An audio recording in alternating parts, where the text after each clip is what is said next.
మన ప్రభు అయిన యేసుక్రీస్తు పరిశుద్ధమైన నామంలో ఏర్పాటు చేయబడిన ఈ జూన్ మాసం మొదటి పునరుద్ధానపు ఆరాధనలు అడుగుపెట్టిన దేవుని ప్రియులైన అందరికీ నా హృదయపూర్వకమైన ప్రేమ వందనాలు, అందరికి వందనాలు, స్తోత్రాలు. అందరిలా చెప్పండి అమ్మా, అందరికి వందనాలు, స్తోత్రాలు. ప్రభు మిమ్మల్ని దీవించుగాక. హల్లెలూయా. ప్రభు ఈ మాసంలో మనకిచ్చిన వాగ్దానాన్ని చదువుకుందాం. యెషయా ప్రవచన గ్రంథం 60వ అధ్యాయం 15వ వచనములో చివరి లైన్,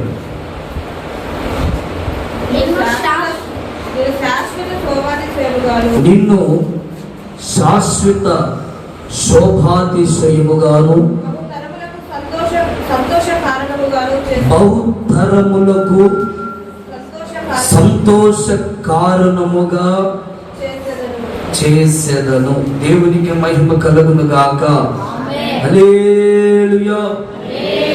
చూడండి, ఈ సంవత్సరంలో ఇంచుమించుగా 5 మాసాలు గతించిపోయాయి. మరొక సంవత్సరం, మరొక మాసం అడుగు పెట్టాం. అంటే అర్ధ సంవత్సరం అయిపోయింది, ఇంకొక అర్ధ సంవత్సరం ఉంది. ఈ జూన్ మాసంలో ఓ ప్రత్యేకమైనటువంటి వాగ్దానాన్ని ప్రభు మనతో, మనకి, మన ప్రాంతానికి, మన సంఘానికి ఆయన ఆశపడిన మాట ఏంటయ్యా అంటే, బహుతరములకు సంతోష కారణముగా ఆయన నిన్ను చేయబోతున్నారు.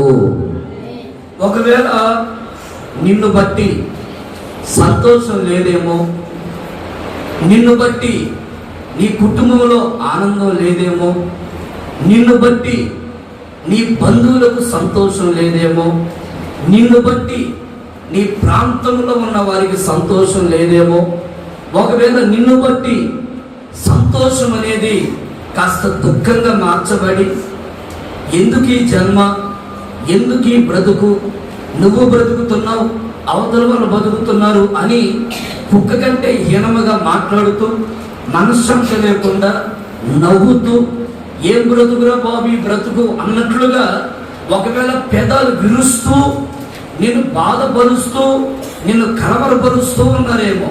అయితే ఈ మాసంలో నిన్ను శాశ్వత శోభాతిశయముగాను బహుతరములకు, తరతరాలు,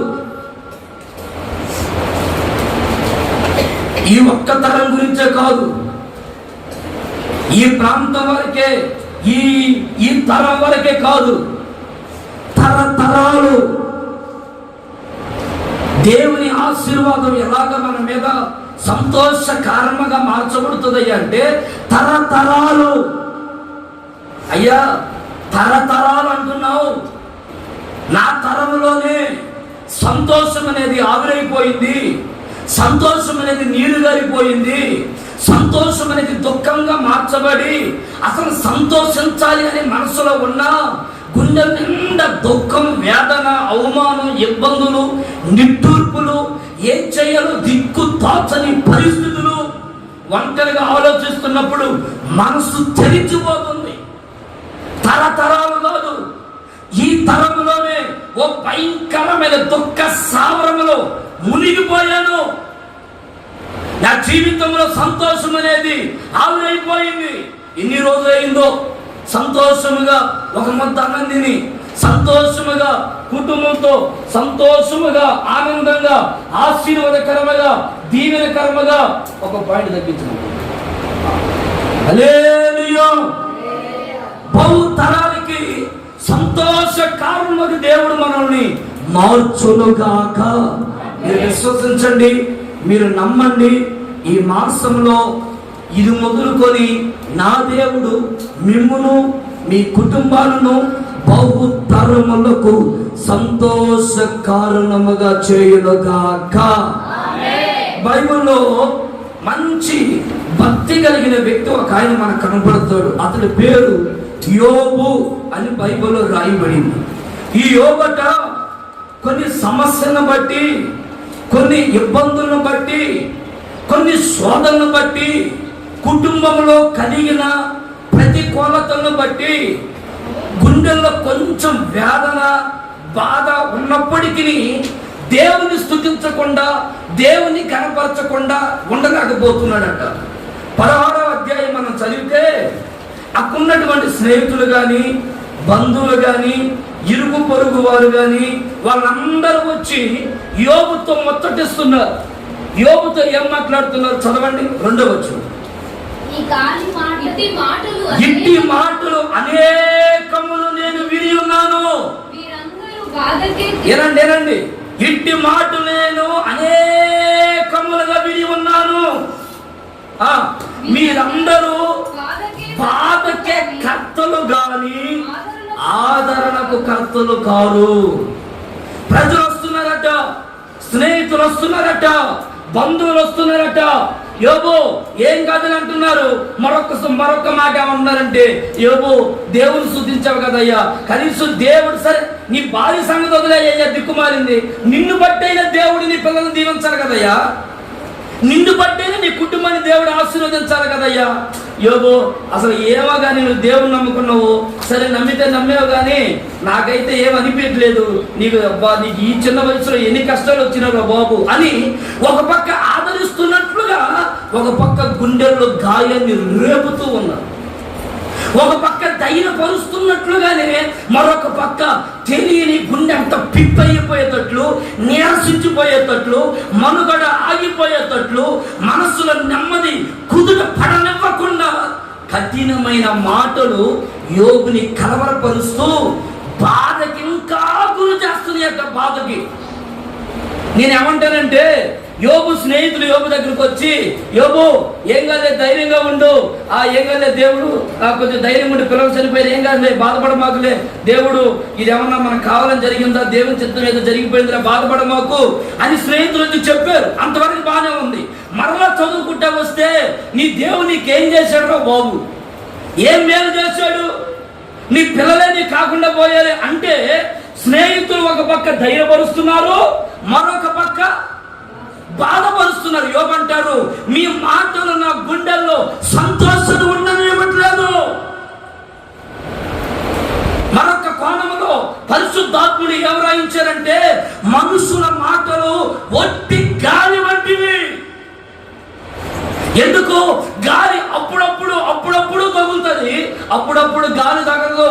భయంకరమైన ఎండలు, భయంకరమైనటువంటి చెమటలు పుట్టేటట్లుగా ప్రతికూలతలు మారిపోతాయి. గాలి ఎప్పుడు వస్తుందో తెలియదు, ఎప్పుడు పోతుందో తెలియదు. బాధలు మాత్రం నిత్యం మా జీవితాలలో స్థిరస్థాయిగా పునాది వేసుకొని నిలబడ్డాయి. పాస్టర్ గారు ఏం చేయాలో అర్థం కావట్లేదు. అందుకే యోబు చాలా బాధపడుతున్నాడు. కానీ ప్రభు యోబుతో చెప్పారు, యోబు తరతరాలు నీ కుటుంబము సింహాసనముతో పాటు సంతోష గానాలతో ఉండేటట్లు యోబు కుటుంబాన్ని దేవుడు హెచ్చించడం మొదలు పెట్టాడు. ఈ మాసమున నీ కుటుంబాన్ని దేవుడు హెచ్చించడం దాకా, ఈ మాసమున నీ కుటుంబాన్ని ఆశీర్వదించడం దాకా, ఈ మాసమున నీ దుఃఖ దినములు కొట్టివేయబడును దాకా. ఏ నిట్టూర్పులతో అడుగు పెట్టావు, ఏ బాధలతో అడుగు పెట్టావు, ఏ కష్టాల మధ్యలో కాల్చబడుతూ అడుగు పెట్టావు, యేసుక్రీస్తు నామములో ప్రతి బాధలనే బంధకాలు పగపంచులను గాక. హల్లెలూయా. యెఫ్త దేవునితో ఒక నిబంధన చేసి యుద్ధానికి వెళ్ళి యుద్ధంలో జయం పొంది తిరిగి ఇంటికి వస్తే వెంటనే అక్కడికక్కడే కూలిపోయాడు. యెఫ్త యుద్ధంలో జయం పొందావు, శత్రువుని ఓడించావు, విజయ వేరీలతో నిన్ను ఊరేగించుకుంటూ తీసుకుని వచ్చారు. మరి ఇంటికి వచ్చానికి ఎందుకు కృంగిపోయావు? ఇంటికి వచ్చానికి ఎందుకు నీరసించిపోయావు? బయట బాగానే ఉన్నావే, స్నేహితులతో బాగానే ఉన్నావే, బంధువులతో బాగానే ఉన్నావే, మరి ఇంటి దగ్గర ఎందుకు కృంగిపోయావు? ఈ అంత కృంగిపోవడానికి కారణం ఏంటో చెప్పనా? తన కుమార్తె. న్యాయాధిపతుల పుస్తకంలో మనం చదువుదాం. 11వ అధ్యాయం 35వ వచనం. కాబట్టి అతడు ఆమెను చూచి తన బట్టలు చించుకొని, అయ్యో నా కుమార్తె, నీవు నన్ను బహుగా. ఎవరు కృంగతీస్తున్నారట? చూడండి, బయట ఉన్న పరిస్థితులు కాదు, బయట ఉన్నటువంటి వ్యక్తులు కాదు, లోకములో ఉంటున్న గనులు గొప్పవాళ్ళు కాదు. ఇప్పుడు మనిషి కృంగిపోవడానికి ప్రబలమైన కారణం ఏంటంటే ఇంట్లో ఉంటున్న వ్యక్తులే కృంగతీస్తున్నారట. తన కుమార్తె కృంగిపోవడానికి కారణంగా మారింది. నా దేవుని బిడ్డ, నీ కుటుంబంలో తల్లిదండ్రులుగా ఉంటున్న నీ తల్లిదండ్రుల దగ్గర వాళ్ళని దుఃఖపరిచేటట్లుగా, వాళ్ళు కృంగిపోయేటట్లుగా, నీ భర్త నీరసించిపోయేటట్లుగా, నీ భర్త ఎవండి వెర్రివాళ్ళలాగా పిచ్చోళ్ళలాగా అవడానికి నువ్వు కారణం అవ్వద్దు. నీ పిల్లలు పాడైపోవడానికి నువ్వు కారణం అవ్వద్దు. ఎవరో కారణమైతే, ఒకవేళ పరిస్థితులు వేరు, తల్లిగా తండ్రిగా ఎవండి అన్నదమ్ములుగా అక్క చెల్లెలుగా ఉన్న నీవే నీ కుటుంబానికి కృంగదలకు కారణముగా ఉండకూడదు. ఎంత కృంగిపోవడానికి తన కుమార్తె. ఈ రోజున చాలా మంది పరిస్థితులు నేరచించిపోవడానికి బయట సమస్యలు కాదయ్యా, నా ఇంట్లో ఉంటున్న నా బిడ్డలే ఇది కృంగిపోవడానికి కారణంగా అవుతున్నారు. ఎవరికి చెప్పుకోవాలో తెలియదు, ఎవరికి చెప్పుకుంటే అక్కడ తీరుతాయో తెలియదు. నానే వాళ్ళకి చెప్పుకుందామన్నా నా ఇంట్లో ఉన్న గుట్టు బయటికి చెప్తే నా పేగులు నా ముందు పడ్డట్టే కదయ్యా, నా కుటుంబ జీవితం బజారుకి ఈడ్చినట్టే కదా అని అటు చెప్పుకోలేక ఇటు చెప్పుకోలేక కృంగి కృంగి కృంగి కృంగి కన్నీళ్ళ మధ్యలో కాపురం చేస్తున్నావా?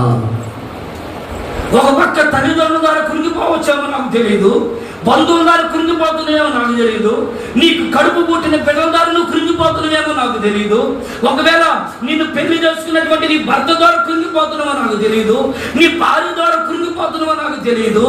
ఏ సమస్యతో నువ్వు కృంగిపోతున్నా దేవుని పేరట ఒక దైవజనుడిగా ఈ జూన్ మాసంలో దేవుని పక్షంగా నేను మాట్లాడుతున్నాను.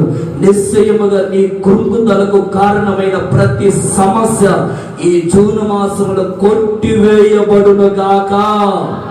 యేసు నామములో కొట్టివేయబడును గాక. యేసు నామములో కొట్టివేయబడును గాక. బహుతరములకు తరతరాలు మనం సంతోషంగా ఉండాలి.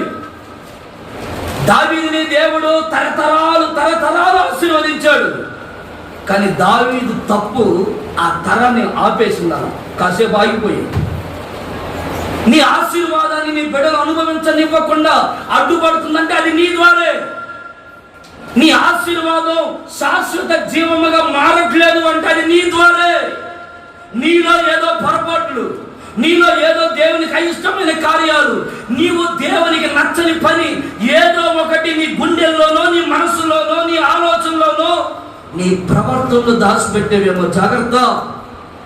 దావీదు 51వ కీర్తనలో రాయబడింది, దావీదు పశ్చాత్తాపడి కన్నీరు కార్చి తన బెట్టు తేలేంత వరకు ఏడ్చి, అయ్యా ఈ శాపం నా ద్వారానే ఉండకూడదయ్యా, ఈ బావలయ్యా నాతోనే బావలయ్యేది, నా ద్వారా నా పిల్లలు నా మనవళ్ళు నా మనవరాలు వాళ్ళ సంతతి అయ్యను వాగ్దానం చేసావు, ఇది నెరవేరకుండా ఉండకూడదయ్యా, నాలో ఉన్న పొరపాటు తీసేయ్యా అని ఏడ్చి ఏడ్చి ఏడ్చి ఏడ్చి కన్నీరు గార్చి ఒప్పుకుంటే ఆ కనికరం కలిగిన దేవుడు దావీదుని కనికరించి తరతరాలు సింహాసనాన్ని స్థిరపరిచాడు. చప్పలు కొడుతూ గట్టిగా దేవుని కనపడతా, గట్టిగా గట్టిగా గట్టిగా గట్టిగా హల్లెలూయా హల్లెలూయా హల్లెలూయా హల్లెలూయా.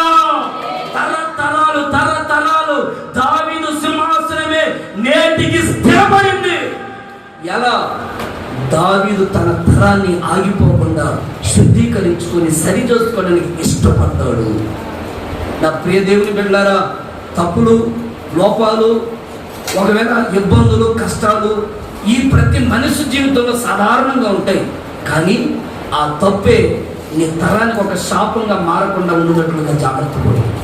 ఆ తప్పే నీ కుటుంబ వంశం పతనమవ్వకుండా ఉన్నట్లుగా నీవు జాగ్రత్త పడుదువు గాక. ఒక మాటని బైబిల్ నుంచి మనం చదువుకుందాం. లూకా సువార్త 1వ అధ్యాయం 17వ వచనం.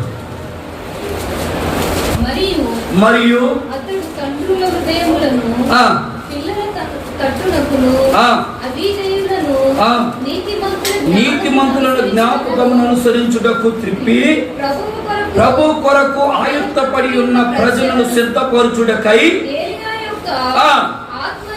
ఆత్మయు శక్తియు గలవాడై ఆయనకు ముందుగా వెళ్ళును గనుక నీకు సంతోషమును మహా ఆనందమును కలుగును.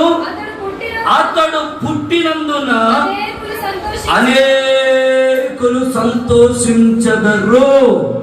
గట్టిగా చెప్తాం హల్లెలూయా. యోహాను పుడితే ఆ యోహాను పుట్టుకట అనేకులకు, అంటే తరతరాలు సంతోషం సంతోషం సంతోషం. ఒక తల్లి ఏమంటుందంటే, అయ్యా ఈడు కడుపులో ఉన్నప్పుడే, నా కడుపులో పడ్డప్పుడు నుండే నాకు ఒక వేదన ప్రారంభమైందయ్యా. ఈడు పుట్టడమే ఒక వేదన. ఈడు ఎందుకు నా కడుపులో పుట్టాడో దిక్కు తోచని పరిస్థితి నాకు. అందుకని ఆ బిడ్డకి ఆ తల్లి ఏ పేరు పెట్టిందో చెప్పనా? వేదన. వేదన వేదంతో కన్నా నేను, అందుకని ఈ బిడ్డ పేరు వేదన అని పెట్టుకున్నాను. కారణం ఏంటి? తల్లిని ఇంకా బిడ్డ ఎంత వేధించాడు, ఎంత బాధ పెట్టాడు, ఎంత కఠినపరిచాడు. నీ ఆత్మీయ తల్లిదండ్రులను కూడా బాధపరచడానికి నువ్వు ఇష్టపడవాకు. నీ ఆత్మీయ తల్లిదండ్రులను పడుతున్న సేవకులని బాధపరచడానికి నీ మనసుని సేంద్రీకరించవద్దు. నీ కుటుంబంలో శారీరకంగా నీ తల్లిదండ్రుల్ని పలుమార్లు బాధ పెట్టమాకు. బాధకి కారణం అవ్వమాకు. ఇంతకాలం 5 మాసాలు బాధలకి కారణం అయ్యావు, ఇబ్బంది పెట్టావు, శోధన అనుభవించలేమో. ఇక మీదట నువ్వు కారణముగా ఉండకూడదు. స్తోత్రం చెప్పండి గట్టిగా. హల్లెలూయా. ఇతడి గురించి, యోహాను గురించి ఏం రాయబడిందంటే, ఇతని పుట్టుక అనేకులకు సంతోషం, మహానందం. ఒక ఆయన పుడితేనేమో వేదన, ఒక అతను పుడితేనేమో సంతోషం. యోరోషు అని బైబిల్లో రాయబడింది. అతడు పుట్టినప్పుడు ప్రార్థన ప్రారంభమైందని రాయబడింది. అంటే ఒక్కొక్కరు పుట్టుగా వాళ్ళ పుట్టుకలో ఉన్న రహస్యాలు, ఆశీర్వాదాలు చాలా గొప్పగా ఉన్నాయి. అయితే ఈరోజు ఈ బల్లారాధన రోజు నేను యోహాను గురించి, అతడు పుట్టుక ద్వారా ఎందుకు సంతోషం కలిగిందో క్లుప్తంగా ఒక 2 మాటలు లేదా 3 మాటలు చెప్పి నేను చక్కగా చెప్పి ముగించేస్తాను. మొదటి మాట, గట్టిగా చప్పట కొడుతూ దేవుని కనపరచండి. గట్టిగా సరిపోదు గట్టిగా హల్లెలూయా. యోహాను సువార్తమానం 1వ అధ్యాయం 23వ వచనం. అందుకు అతడు ప్రవక్తైన యెషయా చెప్పినట్లు, నేను ప్రభు త్రోవ సరళము చేయుడి అని అరణ్యములలో ఎలుగెత్తి చెప్పు ఒకని శబ్దము. దేవుడు ఎందుకు యోహానుని సంతోష కారణముగా మార్చాడు? వినండి పిల్లలు, ఎందుకంత సంతోషంగా మార్చబడ్డాడు అంటే, యోహాను ఎవరో తెలుసా? అరణ్యములో ఒక శబ్దం, అంటే ఒక ధ్వని. ఎక్కడ? అరణ్యములో. అరణ్యం అంటే ఏంటయ్యా? బైబిల్ చెప్తుంది, అరణ్యం అనగా లోకం. ఈ లోకములో యోహాను ఎలా బ్రతికాడో తెలుసా? ఒక శబ్దములో. అంటే శబ్దం అంటే అరవడమా? శబ్దం అంటే గోల చేయడమా? శబ్దం అంటే మైకి పెట్టుకొని అరవడమా? ఈ శబ్దము కాదు. అరణ్యంలో వినబడుతున్న ఆ కేకలు వేరు, అరణ్యంలో వినబడుతున్న ఆ ధ్వనులు వేరు.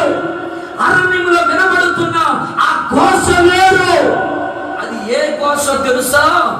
ఆత్మల రక్షణ నిమిత్తమై అల్లాడుతున్నటువంటి ఒక ఘోష. ఆ నశించిపోతున్న వారి నిమిత్తమై ఒక శబ్దం. అంటే ఇతడు అరణ్యములో ఎలాగున్నాడు అంటే దేవుని సన్నిధిలో రక్షణ అనేది ఏంటో రుచి చూచిన వ్యక్తి. ఆమేన్, హల్లెలూయా, హల్లెలూయా. దేవుని స్తుతించుడి ఎల్లప్పుడూ, దేవుని స్తుతించుడి. ఆ దేవుని స్తుతించుడి ఎల్లప్పుడూ, దేవుని ఆయన పరిశుద్ధ ఆలయమందు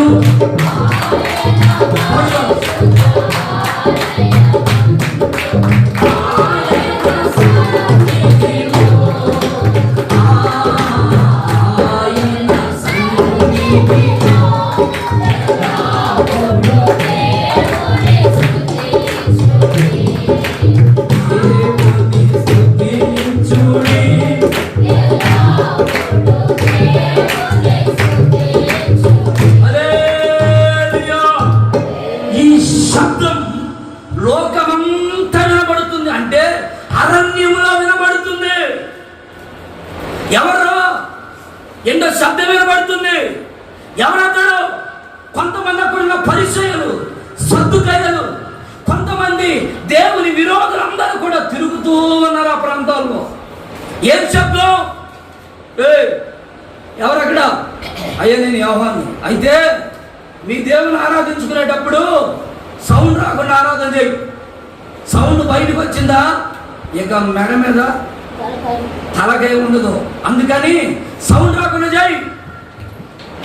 అరణ్యంలో ఈయనేమో సంతోషముతో దేవుడిచ్చిన రక్షణ బట్టి ఆనందముతో కేక రాస్తుంటే ఆ కేకలు వీరికి ఎలా ఉన్నాయో తెలుసా? చాలా బాధగా ఉన్నాయి, చాలా ఇబ్బందికరంగా ఉంటున్నాయి. రక్షణ నశించిపోతున్న వాడికి ఎలా ఉంటుందట?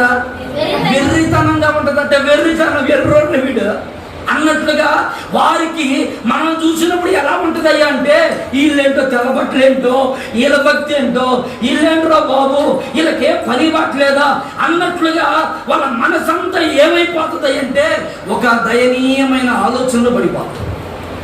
ఇప్పుడు యవ్వన గురించి కూడా అదే ఆలోచన. యవ్వన మాత్రం ఆగట్లా.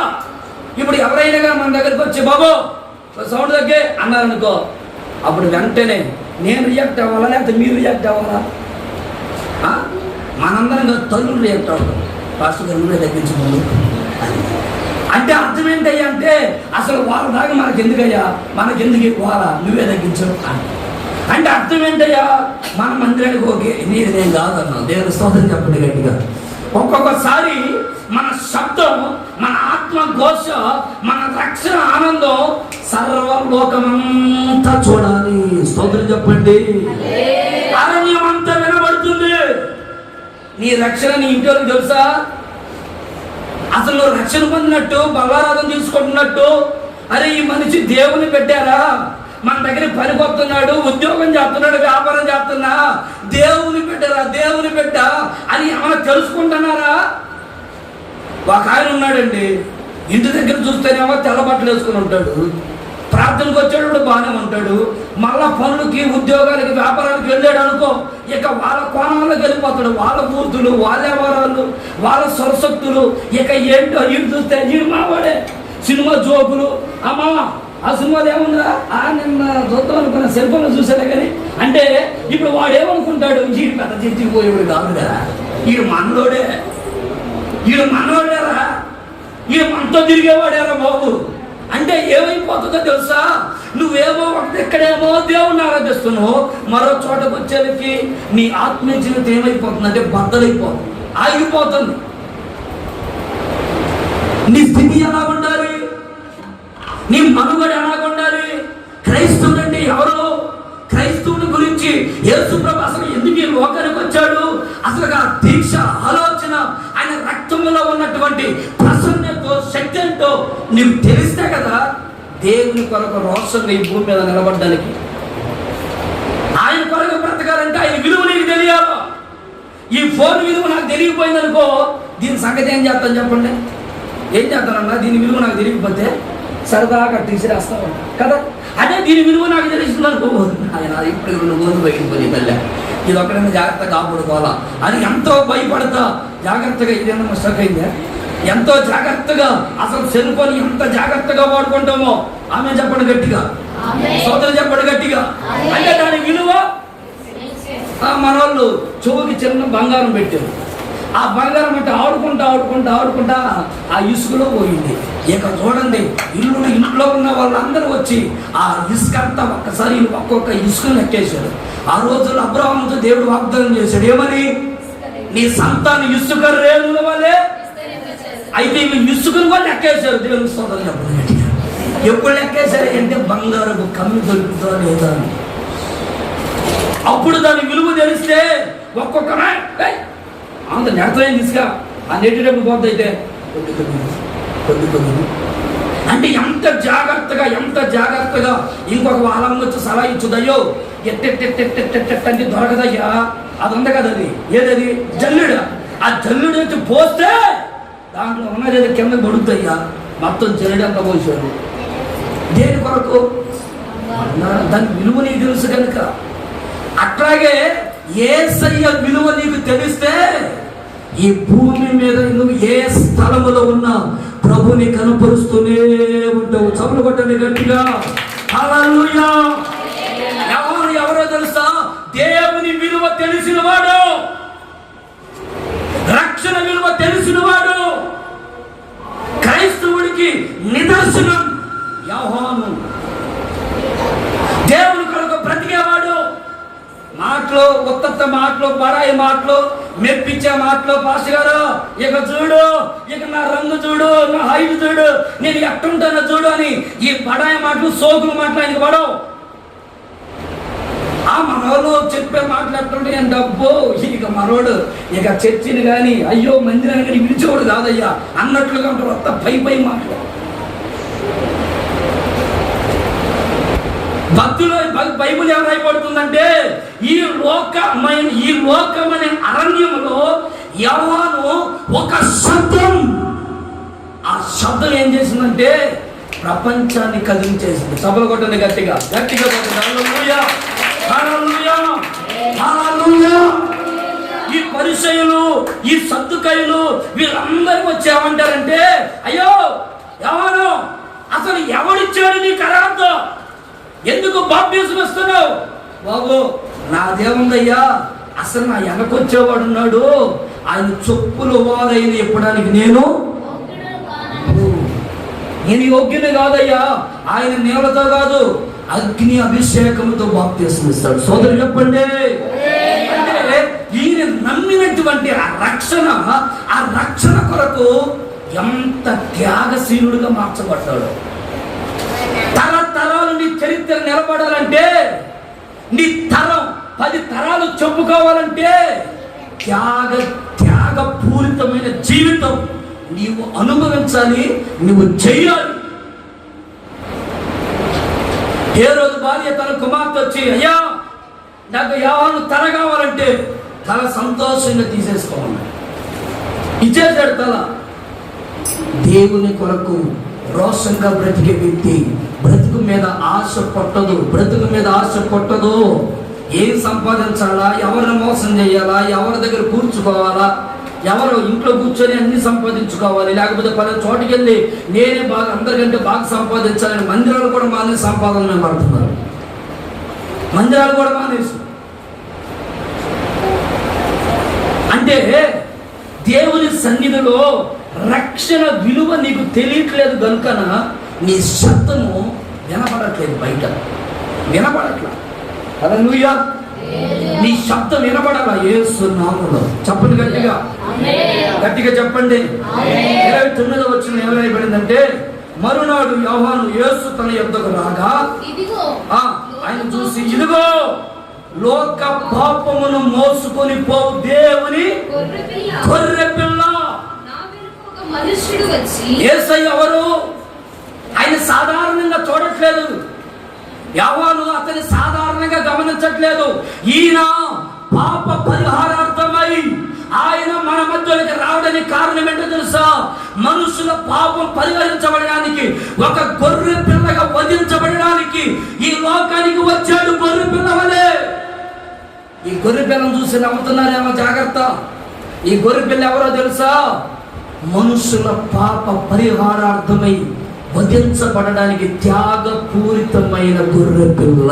స్తోత్రం చెప్పండి. నీ భక్తిలో త్యాగం ఉందా? నీ ప్రార్థనలో త్యాగం ఉందా? దేంట్లో త్యాగాలు? చీర కొనిపించలేదంటే త్యాగం. ఒక అక్క చీర కొనిపించలేదని ఉన్న చీరలన్నీ దగ్గర పెట్టుకుంది. వాడోడు ఒక ఆయనకంట దారిని పోతా ఉంటే ఆ గుర్రాన్ని నారం ఉంటుంది కదా, దొరికింది. అది దొరికిందని చెప్పేసి ఇంటికి వచ్చి ఆ బీరువాలో ఉన్న డబ్బులు, ఆ బంగారం మొత్తం కుదరపెట్టి 5 జాలకు అప్పు చేసి గుర్రాన్ని కొనుక్కొచ్చాడు. ఎందుకు రా బాబు ఇంత గుర్రాన్ని తెచ్చావంటే, నాకు ఇంత పెద్ద తాడు దొరికింది, దాన్ని కట్టేయడానికి. దీన్ని కట్టేయాలంటే గుర్రం కావాలంట. చూడండి, మనిషి అసలు ఏం చేయాలనుకుంటున్నాడు, ఏం చేస్తున్నాడు? ఆలోచనలు, బుద్ధి గట్టి తింటున్నాయి. మనిషి జీవితం ఏంటి? ఆలోచనలు ఏంటి? భక్తి ఏంటి? నీ విధానం ఏంటి? దేవుని కొరకు ఎందుకు బ్రతుకుతున్నావు? అసలు బ్రతుకుతున్న బతికేంటి? దేవుడు కోరుకుంది ఒకటి, నువ్వు కోరుకుంటుంది ఒకటి. ఎలా సెట్ అవుతుంది? ఒక శబ్దంలాగా ఈ భూమి మీద మనం మార్చబడదు కాక. చెప్పండి ఒకసారి గట్టిగా, హల్లెలూయా, హల్లెలూయా. రోషము కలిగిన క్రైస్తవుడిగా మారాలి. క్రైస్తవుడు అంటే చాతగాని వాడు కాదు. క్రైస్తవుడు అంటే పిరిగివాడు కాదు. మహాత్మా గాంధీ అన్నాడట, అరే క్రైస్తవుల జోలికి అలమాకండరా, వాళ్ళు ఎవరంటే నిద్రపోతున్న సింహాలు. సింహాన్ని నిద్ర లేపావా ఇక కదిలిచ్చి దండించుకున్నట్టే. అందుకని వాళ్ళని లేపమాకండరా అని ఆ రోజుల్లోనే మహాత్మా గాంధీ గారు చెప్పారట క్రైస్తవుల గురించి. క్రైస్తవుడు అంటే చేతగాని వాడు కాదు, పిరిగోడు కాదు. క్రైస్తవుడు మోకాల మీద నిలబడితే ప్రపంచమే తల్లకిందులైపోయింది యేసునామములో. హల్లెలూయా. ప్రపంచమే గడగడగడ వణికి చేస్తాడు. ఎలా? నీ ప్రార్థన, నీ భక్తిని బట్టి నువ్వు ఒక శబ్దముగా మారాలి. నువ్వు ఒక రోషం కలిగిన క్రైస్తవుడిగా మారాలి. నీ రక్షణ ఎలాంటిదన్నా? నీ రక్షణ ఎలాంటిదో రుచి చూడాలి. నీ రక్షణలో ఉన్న శక్తి ఏంటో అనుభవించాలి. రక్షణ అంటే, బాప్టిజం అంటే ఊరకనే వచ్చేదే కదా, నేలలో కూర్చొని మునగడం కదా అనుకోమాకు. మునిగిన తర్వాత తీర్పు భయంకరంగా ఉంటుంది. జాగ్రత్త. పిచ్చి పిచ్చి వేషాలు, పిచ్చి పిచ్చి ఆలోచనలు, పిచ్చి పిచ్చి తలంపులుగా ఉన్నాయనుకో, దేవుడు కూడా క్షమించడు, దేవుడు వదిలిపెట్టడు. ఎంతమందిని మోసం చేసినా, ఇక్కడ ఎంతమంది కళ్ళు కప్పేస్తా ఉన్నా, ఒకవేళ నాకు తెలియకుండా తమ్ముడు తెలియకుండా నన్ను, ఒకవేళ నువ్వెంత తిరిగినా, నువ్వెంత తిరుగుతున్నా, ఆయన కళ్ళు ఎవడు కప్పలేవు. జాగ్రత్తగా భక్తి చేయాలి. మనం జాగ్రత్తగా వణుకుతూ భక్తి చేయాల. జాగ్రత్తగా నలగబట్టబడుతూ భక్తి చేయాల. స్తోత్రం చెప్పండి గట్టిగా, హల్లెలూయా. అసలు యావాన్ని ఎందుకు చంపేశారు? అతని తల ఎందుకు తీసేశారు? బైబిల్లో మీరు చూడండి, 1వ అధ్యాయం 29వ వచనం. అమ్మ లూకా సువార్త 3వ అధ్యాయం 19వ వచనం చదవండి. 3:19. అయితే చతుర్థాధిపతి అయిన హేరోదు చేసిన సకల దుష్కార్యముల నిమిత్తము అతని సోదరుని భార్య అయిన హేరోదియా నిమిత్తము యోహాను అతనిని గద్దించినందుకు. ఎవరిని గద్దించాడు? యోహాను అతన్ని గద్దించినందుకు. అది వరకు తాను చేసినవన్నీ చాలవన్నట్లు అతడు యోహానును చెరసాలలో వేయించి ప్రజలందరూ బాప్తిస్మం పొందినప్పుడు యేసు కూడా బాప్తిస్మము పొంది ప్రార్థన చేసి. చూడండి, ఈ చరిత్ర మీ ఇంటికి వెళ్ళిన చదవండి. నేను ఒక్క మాట అలా చదివించే తొందరగా వెళ్తాను, టైం అవుతుంది కనుక. ఎందుకంటే ఇప్పుడు యోహానుని చెరసాలలో వేయడానికి కారణం ఏంటో చెప్పనా? యోహాను గద్దించాడు. సరిగ్గా కూర్చో, ఎందుకు అలా చేస్తున్నావు, భక్తి ఎందుకు మానావు అని. ఆ గద్దింపుకి ఏమైపోయిందంటే, ఓరే బాబోయ్, ఈ పాస్టర్ గారు ఏంట్రా మనల్ని గద్దెస్తున్నాడు, ఈ పాస్టర్ గారు ఏంట్రా మన గురించే మాట్లాడుతున్నాడు. పోయిన వారం నేను చెప్పా, అక్క నెలలో 4 వారాలు ఉంటాయి. ఒక్క వారమే కాదు, ఒక వారం వచ్చి మిగతా 3 వారాలు మానేస్తున్నాం అక్క అన్న. దేవుని కొరకు బట్టి ఆ మాటకి అక్కడికి బాధ కలిగి వారమే మానేసింది. మానేసింది. ఎందుకంటే ఏందక్క అంటే నువ్వు నా పేరు చెప్పావుగా, అందుకని నాకు బాధ కలిగింది. బైబిల్ ఏం రాయబడిందంటే గద్దింపుకు లోబడిన వ్యక్తి ఏమైపోతాడు? గద్దింపుకు లోబడితే ఆశీర్వాదం ఉంటుందట, లోబడని వ్యక్తికి శిక్ష. శిక్ష. లోబడితే, దేవుని మాటకు లోబడితే, గద్దింపుకు లోబడితే, యేసయ్య మాటలకి విధేయతను చూపిస్తే ఆ గద్దింపు నిన్ను హెచ్చింపు లేకపోతే ఎత్తైన స్థితిలో ఉండేటట్లుగా ఆయన నిన్ను నిలబెట్టును గాక. స్తోత్రం. ఈ యోహాను చచ్చిపోవటానికైనా సిద్ధపడ్డాడు, కానీ ఆయన అరణ్యములో మాత్రం ఒక శబ్దముగా నిలిచిపోయాడు. ఈ కడవరి దినాల్లో, ఈ అంత్య దినాలలో దేవుని బిడ్డలారా, నీవు దేవుని కొరకు బ్రతుకుదువు గాక. చేతులు అందరూ పైకెత్తండి ఒకసారి. రెండు చేతులు పైకెత్తి గట్టిగా లేలి అని చెప్పండి. చెప్పండి హల్లెలూయా, హల్లెలూయా. దేవుని కొరకు మనం బ్రతుకుదుము గాక. దేవుని కొరకు ఒక శబ్దం వలె నువ్వు మ్రోగుదువు గాక. శబ్దం ఏ వ్యక్తినైనా కదిలిస్తుంది. తెలుసా మీకు? నేను ఇక్కడ సౌండ్ పెట్టాను అనుకో, ఊర్లో ఉన్న వ్యక్తులు ఈరోజు ఆదివారం ఉండే, ఏదో పాట వినపడుతుంది, చర్చ వినపడుతున్నట్టుంది, ఈరోజు ప్రార్థన ఉన్నట్టుంది అనిపిస్తుంది. ఎందుకు? ఈ శబ్దం. ఈ శబ్దం ఎంత దూరం వినపడుతుందో, వినపడిన వాళ్ళందరూ ఖచ్చితంగా స్పందించాల్సి ఉంది. రక్షణకు వచ్చినా రాకపోయినా స్పందన ఖచ్చితంగా కదులుతుంది. అలాగే నువ్వు భక్తి చేస్తున్నప్పుడు నీ రక్షణను బట్టి నీ ఇంట్లో వాళ్ళకి తెలియపరుచుకో, నీ బంధువులకు తెలియపరుచుకో, నీ పనుల దగ్గర అయ్యా ఎట్టబడితే అట్ట మాట్లాడమాకు, ఎటకారంగా మాట్లాడమాకు, వయ్యారంగా మాట్లాడమాకు, నేను కూడా దేవుని బిడ్డని అని నువ్వు కూడా ఎగసెకాలు పడకుండా కొంచెం మాటల్లో జాగ్రత్తగా వహించు. అప్పుడు భక్తి అర్థం అవుద్ది. ఎన్ని రోజులైంది బాప్తిసం పొంది? ఎన్ని సంవత్సరాలైందమ్మా బాప్తిసం పొంది?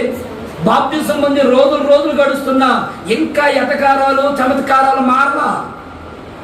కారణం ఏంటంటే లెక్కలేని భక్తి అయిపోయింది. ఏమనంటే అలుగుళ్ళు, మళ్ళీ ఏమన్నా పైకి కూర్చోబెట్టి సన్మానించాలా, లేకపోతే అమ్మో ఓహో ఇక చూడు ఇంకా ఇక అలుగుళ్ళు ఏమన్నా లెక్క చేయాలంటే ఎట చేయాలి నాకు కూడా అర్థం కావాలి. హల్లెలూయా. సోదరి చెప్పండి, గట్టిగా చెప్పండి. అందుకని ఒక శబ్దము వలె మనం మారుదుము గాక. క్రైస్తవుడా, నువ్వు దేవుని కొరకు ప్రకాశించే ఒక శబ్దంగా మారాలి. నీ ధ్వని వినపడాల. వేకుజామున లేచి మాట్లాడుతూ ప్రార్థన చేస్తే ఆ ప్రార్థన వినపడాలా. అదే ఈ మధ్య వినపడట్లేదుగా ప్రార్థన. నేను అలా నడుచుకుంటూ పోతే ఒక్కొక్కరి ఇళ్ళ నుంచి ఉదయాన్నే పాటలు పెట్టినట్టు సౌండ్ వినపడేది. ఇప్పుడు సౌండ్ తగ్గిపోయింది. ప్రార్థన వినపడట్లేదు, ఇప్పుడు సౌండ్ రావట్లా.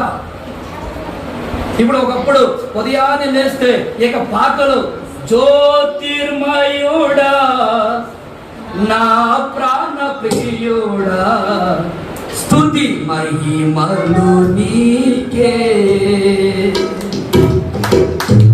నా ఆత్మలో అనుక్షణం నా అతిశయము నీవే, నా ఆనందము నీవే, నా ఆరాధన నీవే. జ్యోతిర్మయుడా నా ప్రాణ ప్రియుడా స్తుతి. హల్లెలూయా. ఏమైనా పడాలా? ఉదయాన్నే ఏమైనా పడాలా? శబ్దం. ఇప్పుడు ఏమైపోయిందంటే ఆ శబ్దం కనపడట్లేదు. ఉదయాన్నే వినపడవలసిన పాటలు కాకుండా ఇంకొక పాట వినపడుతుంది. ఆయన ఈ పాట వినపడలా. ఇప్పుడు ఇంకొక పాటలు సౌండ్ ఏమైనా ఇంట్లో వరకే పెట్టుకుంటామా? లేదో నా శబ్దం ఊరు మొత్తం వినపడాలా. ఇప్పుడు దేవుని బిడ్డలు సౌండ్ పెద్దగా పెట్టుకుని అంటున్నారు. ఇంటే వెళ్ళవు. నువ్వు దేవుని బిడ్డ అని తెలిసేది ఎప్పుడు? మా ఇంట్లో పెద్ద హోమ్ థియేటర్ ఒకటి ఉంది, నేను సౌండ్ పెడతా, మంచిగా నాకు ఏసై పాటలు ఉన్నాయిగా, మొత్తం పెడితే ఊరంతా వినపడుతుందిగా, కానీ నేను పెట్టను. ఎందుకంటే ఇప్పుడు సౌండ్ ఉన్నవాడికి మళ్ళీ సౌండ్ తెంపని ఆమె తప్పలే. హల్లెలూయా. ఇక ఇంట్లో వాళ్ళకి వినపడితే చాలుగా, మన సౌండ్ ఆల్రెడీ వినపడిందిగా. ఇక మరలా మనం ప్రత్యేకపరుచుకోవాల్సిన అవసరం లేదుగా. అయ్యో నేను పాత్రనే అని చెప్పుకోవాల్సిన పని లేదుగా. ఏ రోడ్డు మీదకి పోతే వాళ్ళు అంటారు, ఇదిగో వాళ్ళని ఇరిమే పాస్ గారయ్యా, ఇదిగో వాళ్ళని ఇరిమే పాస్ గారయ్యా అని అంటున్నారు. ఎందుకంటే వాళ్ళకి అర్థమైపోయింది ఈయన పాస్టర్ అని. ఇక మరలా నేను ఆడాల్సుకునేది బ్యాచ్ పాస్టర్ ఇరిమియా, పత్తిపాటు ఇరిమియా, ఆ పలానా ముప్పాల ఇని నేను ఏమైనా పెట్టుకునేది. ఎందుకంటే ఆల్రెడీ నాకు సాక్ష్యం వచ్చింది కదా. ఇప్పుడు మనం ఒక అన్న బయటకు వస్తే ఈయన మందిరానికి వెళ్తారా, నాకు తెలియదు పాస్ కదా. అప్పుడప్పుడు సినిమా పాటలు కూడా మాతో పాటు సినిమా కొడతారు పాస్ కదా. నేనే మన టికెట్ కూడా తీసింది నేనే. లే వాడైతే చెప్పి వాళ్ళకి మన ముందు వేశారు. మళ్ళీ మొత్తం తిరగాల్సిందే తిరుగుతున్నాడు అంట. ఇంకేం సాక్ష్యం వచ్చింది? ఇంకేం కనపడుతుంది సాక్ష్యం? సాక్ష్యం 3 చోట్ల ఉండాలి: సంఘంలో, కుటుంబంలో, వీధిలో కనపడాల సాక్ష్యం. ఆమేన్. హల్లెలూయా. ఇంట్లో, సంఘంలో, వీధిలో సాక్ష్యం లేకపోతే కష్టమే. సాక్ష్యం సంపాదించుకోవడానికి మనం ప్రయాసపడదుము గాక. నువ్వు పడాల్సిన అవసరంగా లేదు. నువ్వు నేను రక్షణ పొందుకున్నానని దేవుని కొరకు నమ్మకంగా బ్రతికితే నీ సాక్ష్య జీవితం పరిమళించిపోయేటట్లు దేవుడు చేయనుగాక. స్తోత్రం గట్టిగా చెప్పండి. హల్లెలూయా. కట్టింపుకు లోబడండి, కట్టింపుకు లోబడండి, కట్టింపుకు విధేయత చూపండి, కట్టింపుకు మనస్సును నిలపండి. Praise the lord. రెండో మాట చెప్తాను. యోహాను సంతోష కారణముగా మార్చబడ్డానికి 1 యోహాను ఒక శబ్దం. 2 లూకా సువార్త 1వ అధ్యాయం 17వ వచనం. మరియు అతని తల్లిదండ్రులు హృదయమును పిల్లల కట్టుకును. చూడండి 2 ఏలియా యొక్క ఆత్మయు శక్తియు గలవాడై. యోహాను ఎవరయ్యా అంటే ఏలియా ఆత్మ కలిగిన వాడు. అందుకు దేవుడు తరతరాలు సంతోష కారణముగా మార్చాడు. యోహాను ఎవరో తెలుసా? ఏలియా ఆత్మ కలిగిన వాడు. అసలు ఏలియా ఎవరు? ఆయన నోటి నుండి ఏదైనా ఒక మాట బయలుదేరితే శాసనాలు కూడా మారిపోతాయి. యేసునామములో. హల్లెలూయా. చదవండి ఒకసారి ఆ మాటను చదవండి. 17వ అధ్యాయం, రాజులు రాసిన 1వ గ్రంథం 17వ అధ్యాయం 1వ వచనం. అంతటా గిలాదు కాపరస్తులు సంబకీయుడు తిష్బీయుడైన ఏలియా అహాబు నొద్దకు వచ్చి ఎవని సన్నిధిలో నేను నిలబడి ఉన్నానో నా మాట ప్రకారముగా కాక ఇదిగో ఈ సంవత్సరములలో మంచైనను వర్షమైనను పడదు. ఆ మాట ఆజ్ఞాపించేశాడు అంతే. పడదో, వర్షం పడదో, కరువు. ఆ ఒక్క మాట ఏమైపోయిందంటే వర్షం పడలేదు, కనీసం మంచు కూడా పడలే, ఎండిపోయింది భూమి. అక్కడక్కడ వాగులుంటే వాగులు కూడా ఎండిపోయాయి. ఎవరనుకున్నారు? ఏలియా సాధారణమైన భక్తి చేసేవాడు అనుకున్నారా? పిరిగితనంగా భక్తి చేసేవాడు అనుకున్నాడా? రాజులు ఎదుట వచ్చి నిలబడినా, రాజుల ఎదుట నిలబడి ధైర్యముగా మాట్లాడగలిగిన ఆత్మ వరుషుడు, పౌరుషము కలిగిన వాడు ఎవరు? ఏలియా. పిరిగితనముతో పరిగెత్తేవాడు కాదు. ఎవరు ఏలియా అంటే శాసనాలను మార్చగలిగిన వాడు, పరిస్థితులను మార్చగలిగిన వాడు. ఒక కుటుంబంలో ఊరంతా, దేశమంతా కరువుతో ఉంటే ఆ దేశమంతటిలో ఒక కుటుంబాన్ని పోషించాడు. ఒక కుటుంబంలో కరువు లేకుండా పోషించాడు. నోటి మాట. ఎవరనుకున్నారు? ఏలియా. అంత అసాధారణమైన వ్యక్తి కాదు. తన నోటి మాటను బట్టి ఒక కుటుంబం సంవత్సరాలు బతికాయి. సోదరు చెప్పండి గట్టిగా, సోదరు చెప్పండి గట్టిగా. ఆయన ఎంత ఆత్మ పౌరుషము కలిగిన వాడో, ఆ ఆత్మ పౌరుషము కలిగిన వ్యక్తట యావాను కూడా. స్తోత్రం. సంగమలో ఉంటున్న మన పౌరుషం లేకపోతే మన ఆత్మ పౌరుషం ఎలా ఉండాలంటే దేవుని రాజ్యానికి సిద్ధపరచబడే అభిషేకాన్ని పొందుకోవాలి. మనం ఆ అభిషేకంతో మన ప్రయాణం ముందుకెళ్ళాలి. ఏది అభిషేకం? అందరు ఆత్మలో నిలబడితే ఆరాధిస్తా ఉంటే చక్కగా కుర్చీలో కూర్చునే వాళ్ళు కుర్చీలో, బయటికి వెళ్ళి నీళ్లు తాగే వాళ్ళు బయటికి వెళ్ళి నీళ్ళు ఎందుకు తాగుతారో మరి రోజు నీళ్ళు తాగటి ఎప్పుడు అప్పుడే గుర్తొస్తుంది. మిగతా టైంలో తాగొచ్చుగా, తాగకూడదని నేనేమన్నా, నేను కూడా తాగుతుంది. కానీ ఎప్పుడు తాగాలా ఎప్పుడు తాగకూడదు తెలియాలిగా, ఎప్పుడు కూర్చోవాలి ఎప్పుడు కూర్చోకూడదు తెలియాలిగా. ఆరాధన జరుగుతున్నప్పుడు కూర్చోవచ్చా, ఆరాధన చేయొచ్చని ఇంటికి జ్ఞానం ఉండాలిగా. నువ్వు పని చేసేటప్పుడు చూడు, 1 గంట 2 గంటల 3 గంటల ఎంతసేపు నిలబడి పని చేయాలని, ఎంతసేపు ఒంగోలు పని చేయాలన్నా, ఎంతసేపు కూర్చొని పని చేయాలి, వాళ్ళు ఎలా చేస్తే అలా చేస్తావు. అప్పుడు రావే. ఆరాధించేటప్పుడు ఎందుకు వస్తాయి నడువులు? ఎప్పుడు నేను ట్రైన్లో ప్రయాణం చేస్తుంటే నా పక్కన కూడా మన వాళ్ళు కూర్చున్నారు. భయంకరమైన రష్ అయిపోయింది, అస్సలు కొంచెం కూడా ఖాళీ లేదు. ఒంటి కారు మీద ఇలా పెట్టుకొని కొంత దూరం విజయవాడ దాకా వెళ్ళాం. విజయవాడ ఎంత దూరం విజయవాడ? 10 నిమిషాలా? ఇంచుమించు 3 గంటలు క్రాసింగ్ పడితే 4 గంటలు ఒంటి కాలు మీద వెళ్ళాం. ఒక్క 20 నిమిషాలు ఆరాధనలో నిలబడాలంటే కాళ్ళు నొప్పులు వస్తున్నాయా? సాగులు మాను. ఎవరికి కావాలి నీ వ్యర్థమైన సాగులు?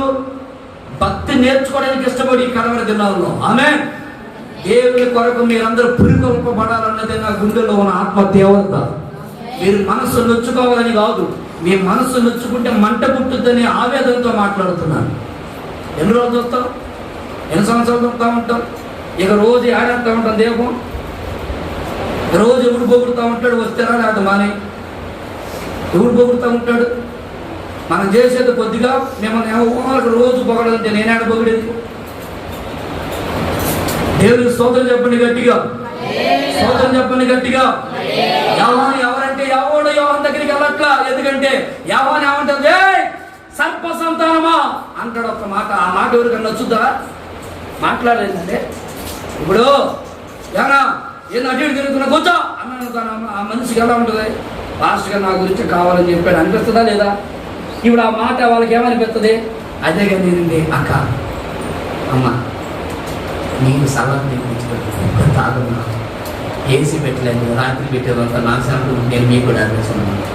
నేను సపరేట్గా పెడతాను ఏసీ అక్కడ కూర్చోమ్మా అంటే మా మాస్టర్ ఎంత ప్రేమ కూడా ఆయన తెచ్చిపోతున్నా కానీ నాకు మాత్రం ఏసీ పెట్టాడు అని ఆనందం. ఏసీ అంటే ఏసీ ఎండ కూర్చో అన్నాను అనుకో, నన్ను ఎండలో నువ్వు కూర్చోమంటావా? అసలు నేను చర్చగలరా? ఈ మాట మీకు నచ్చుద్దా నచ్చుద్దా మీరు చెప్పండి. ఏమంటాడు? ఓ సర్ప సంతానమా, ఇంకెంతకాలం రోడ్ల మీద అటు ఇటు తిరుగుతూ పిచ్చేసేస్తూ పిచ్చిదారులాగా తిరుగుతూ రా, ప్రభు సన్నిధిలో రక్షణ పొందు, దేవుని కొరకు బ్రతుకో. రోజులు లేవు, పరిస్థితులు మారిపోయాయి. దేవుని కొరకు బ్రతికే ఒక సైన్యము వలె కదులు. లేకపోతే చెట్టు వేరున గొడ్డలు ఉంది, ఆ గొడ్డలు తీసుకొని వచ్చి ఒక్కొక్కరి మెడలని వేరులతో సహా నరికేస్తా. అబ్బో ఆ మాట ఎంత రోషం కలిగిన మాట, ఎంత పౌరుషం కలిగిన మాట. ఎక్కడొచ్చిందయ్యా యెహోవా నీకు ఎంత పౌరుషం అంటే? మా పితరులు ఏలియా ఎలాంటోడు తెలుసయ్యా? రోషం రాజుల్నే గడగడ వణికి పుట్టించిన వాడయ్యా. ఆ ఆత్మను పొందుకున్నవాడిని నేను. ఆమేన్. అంటే నాకు అర్థమైంది ఏందయ్యా అంటే, ఆత్మ పొందుకున్న వ్యక్తి పిరికితనముగా భక్తి చెయ్యడు. అర్థమవుతుందా? ఆత్మ పొందుకున్న వ్యక్తి అన్నం లేదే, తినడానికి తిండి లేదే, కట్టుకోవడానికి బట్టలు లేవే, ఆదివారం అయితే కనీసం నీ మొహానికి వాళ్ళ ఇంట్లో చూడు కావాలని వాళ్ళు డోర్లు తీసల్లా వాసన బయటికి పంపిస్తున్నారు. మన ఇంట్లో పచ్చడి పెట్టేవే చీచి అది సనుక్కోవడానికి కాదు, ఆ సనుగులు గొలుగులు కొరకు కాదు, సరగడానికి కాదు, సంశయాలు తెచ్చుకోవడానికి కాదు. దేవుని సన్నిధిలో ఒక పౌరుషములో, భక్తితో, రోషముతో భక్తి చేయాలి. నిన్ను చూస్తే అవతల సిగ్గు కలగాల. అరే, ఈ అన్న ప్రతి ఆదివారం ఎంత రోషంగా వెళ్తారా మందిరానికి, ఈ అక్క ఎంత రోషంగా వెళ్తారా, ఈ చెల్లి ఎంత రోషంగా భక్తి చేస్తుంది, ఇంత రోషంగా నేను భక్తి చేయాలా, ఎలా నేను దేవుని కొరకు బ్రతకాలా అనే త్యాగం పుట్టాలా. నిన్ను చూస్తే త్యాగం పుట్టాలా, సమర్పణ పుట్టాలా. ఏలియా అలా బ్రతికాడు. ఏలియాను బట్టి యోహాను అలా విధంగా తయారయ్యాడు. నిన్ను బట్టి నీ తరంలో ఉంటున్న అనేక మంది బిడ్డలు అలా తయారవుదురుగాక. చెప్పండి గట్టిగా హల్లెలూయా. ఒక్కరిని తయారు చేసి చచ్చిపో. ఒక్కరిని తయారు చేయి, నీకులాగా రోషంగా భక్తిగా చేసి చచ్చిపో. పరలోకంలో నీ కొరకు దేవుడు దయా కిరీటాన్ని సిద్ధపరుస్తాడు. ఒక్కరిని తయారు చేయి. ఒక్కడిని తయారు చేయాలంటే నువ్వెంత తయారవ్వాలో సిద్ధపడి ముందు. ఒకడు రోషంగా మారాలంటే నువ్వెంత రోషంగా ఉండాలో భక్తి చేయి. ఒకడు దేవుని కొరకు లోకాసును చంపుకోవాలంటే వాడికంటే 10 రెట్లు లోకాసును చంపుకోవడానికి నువ్వు ఇష్టపడదు. ఏలియా చంపుకున్నాడు, సమస్తాన్ని విడిచిపెట్టాడు. ఏలియా కొన్ని ఒక తరాన్ని సిద్ధపరిచి వెళ్ళిపోయాడు. ఏలియా తర్వాత ఎలీషా బయలుదేరాడు. ఎలీషా తర్వాత ఒక్కొక్కరు ఆ రోజుల్లోనే ఆ ఏలియాను చూచి యోహాను సిద్ధపడ్డాడు. ఏలియా ఆత్మ పౌరుషం కలిగిన వాడు. నేను అలా ఉండాలా, నేను అలా జీవించాలా, నేను అలా బ్రతకాలి, నేను కూడా ఆ విధంగానే ముందుకెళ్ళాలా.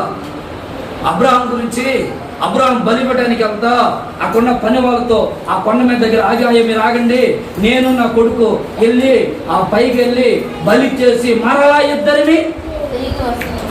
ఇద్దరిని బలిచ్చేది ఎవరిని మాట్లాడండి. ఇస్సాకు. అప్పుడు ఇస్సాకు చచ్చిపోతే ఇంకెవరు రావాలి ఒంటరిగా కదా. మరలా నేను వస్తాననే మాట కాదు, మరలా మేమిద్దరమి మాట్లాడండి. మరలా ఇద్దరు వస్తుంటే అతని నోటి నుండి వస్తున్న మాట ఎంత చెప్పున, విశ్వాసముతో కూడిన మాట.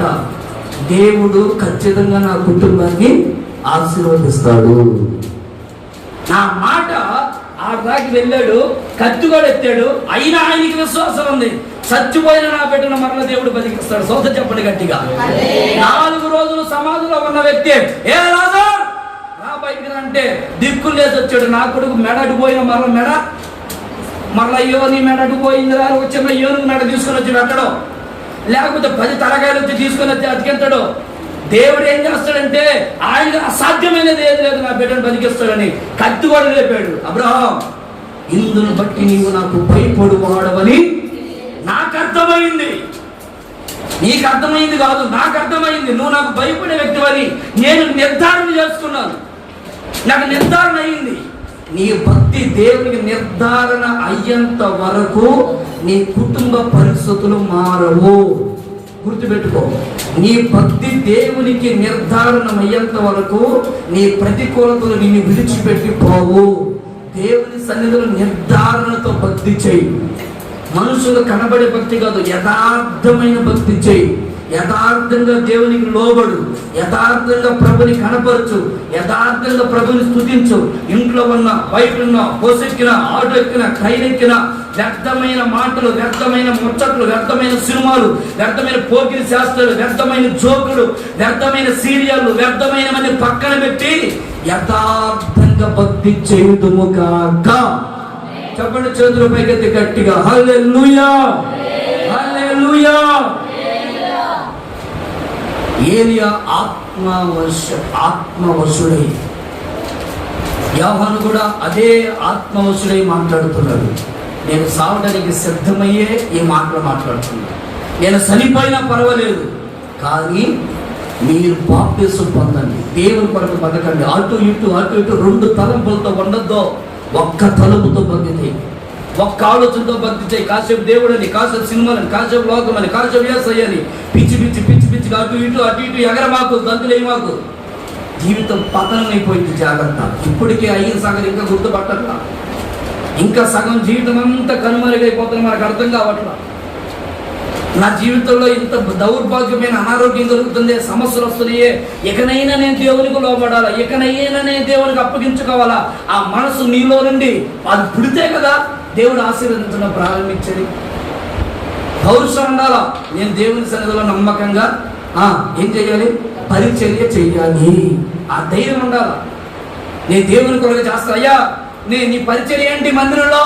నాదయ్యా పాస్టరా, నాదా, నా గురించనా? నాదే అవ్వదు. వచ్చిపోయే వాళ్ళతో మాట్లాడుకుంటా ఆమె అనగా చక్కగా సర్దుకొని వాడమే. నా పరిచయం అదే. అవునా? కనీసం బాక్సులు లేపడం కానీ, ఓడవడం కానీ, చిమ్మడం కానీ, లేకపోతే ఏమైనా సహకరించడం కానీ అదేమైనా ఉంటుందా? అబ్బా అవన్నీ వాళ్ళు చూసుకుంటారు. నాదైతే వాళ్ళకి వచ్చిపోవడమేనయ్యా. వచ్చిపోతా ఉంటే ఏం ఆశీర్వాదం? వచ్చిపోతా ఉంటే నేను ఒకసారి హైదరాబాద్కి వెళ్తే అక్కడ జర్మన్ చర్చిలోకి వెళ్తే ఆడొక ఆయన ఎంఆర్ వాడు ఓన్ నైట్ ప్రేయర్కి వెళ్ళాను.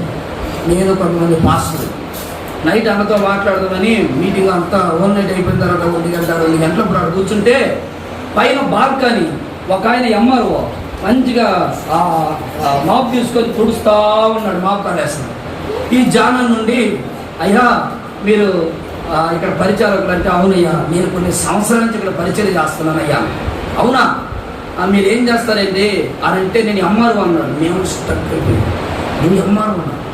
ఎంఆర్ఓ అయ్యండి, 5 ఎంఆర్ఓ అయితే ఇది దేవుడు నాకు ఇచ్చిన పరిచర్య చేసిన తర్వాత ఎంఆర్ఓ ఉద్యోగం వచ్చినప్పుడు కాదు పరిచయం వచ్చింది. పరిచర్య చేసిన తర్వాత నాకు అది వచ్చింది. అందుకని అది నాకు ముఖ్యం కాదు, ఇదే నాకు ముఖ్యం. పట్టును గట్టిగా చెప్పండి. హల్లెలూయా. పరిచర్యలో ఉన్న ఆశీర్వాదం ఏంటో గుర్తుపడితే రోషంగా దేవుని కొరకు బ్రతకడానికి ఇష్టపడదు. తప్పించుకొని వెళ్ళలేము. తప్పించుకొని వెళ్ళబుద్ధి కాదు. మనసు వాత వేయబడితే ఇది ఎట్లా ఏదగానే అనుకుంటే వెళ్దాం. మనస్సాక్షి మంచిగా ఉంటే మరి వాళ్ళందరూ ఇంకా పాస్టర్ దగ్గర ఉన్నారు, ఇంకా ప్రార్థన చేస్తున్న అంతలో కిటికీలేసి చెట్ట. కనీసం చివరి ప్రార్థన అయిపోయి అందరూ వెళ్ళిపోయిన తర్వాత కిటికీలు వేసేది. అందరూ ఉండగానే టగటగ ఎక్కడ కిటికీలు అక్కడ వేసేసి అందరూ వెళ్ళిపోతే ఈ చెవటకు నేను కూర్చొని ఇంకా ప్రార్థన చేయించకుండా అల్లాడిపోతే మన వాళ్ళకి తొందర ఎక్కువ. ఆమేన్. ఇక వాళ్ళు లేవగానే ప్రైజ్ లార్డ్ బ్రదర్ బాగున్నావా, ఇది కాదు పక్కన కిటికీ. ఏం చెప్పాలా? కిటికీ ముఖ్యమా? కిటికీలు వేసుకోతే ఏం ప్రయోజనం? నేను వేసుకోలేనా? లేదా మన పిల్లలు వేయరా?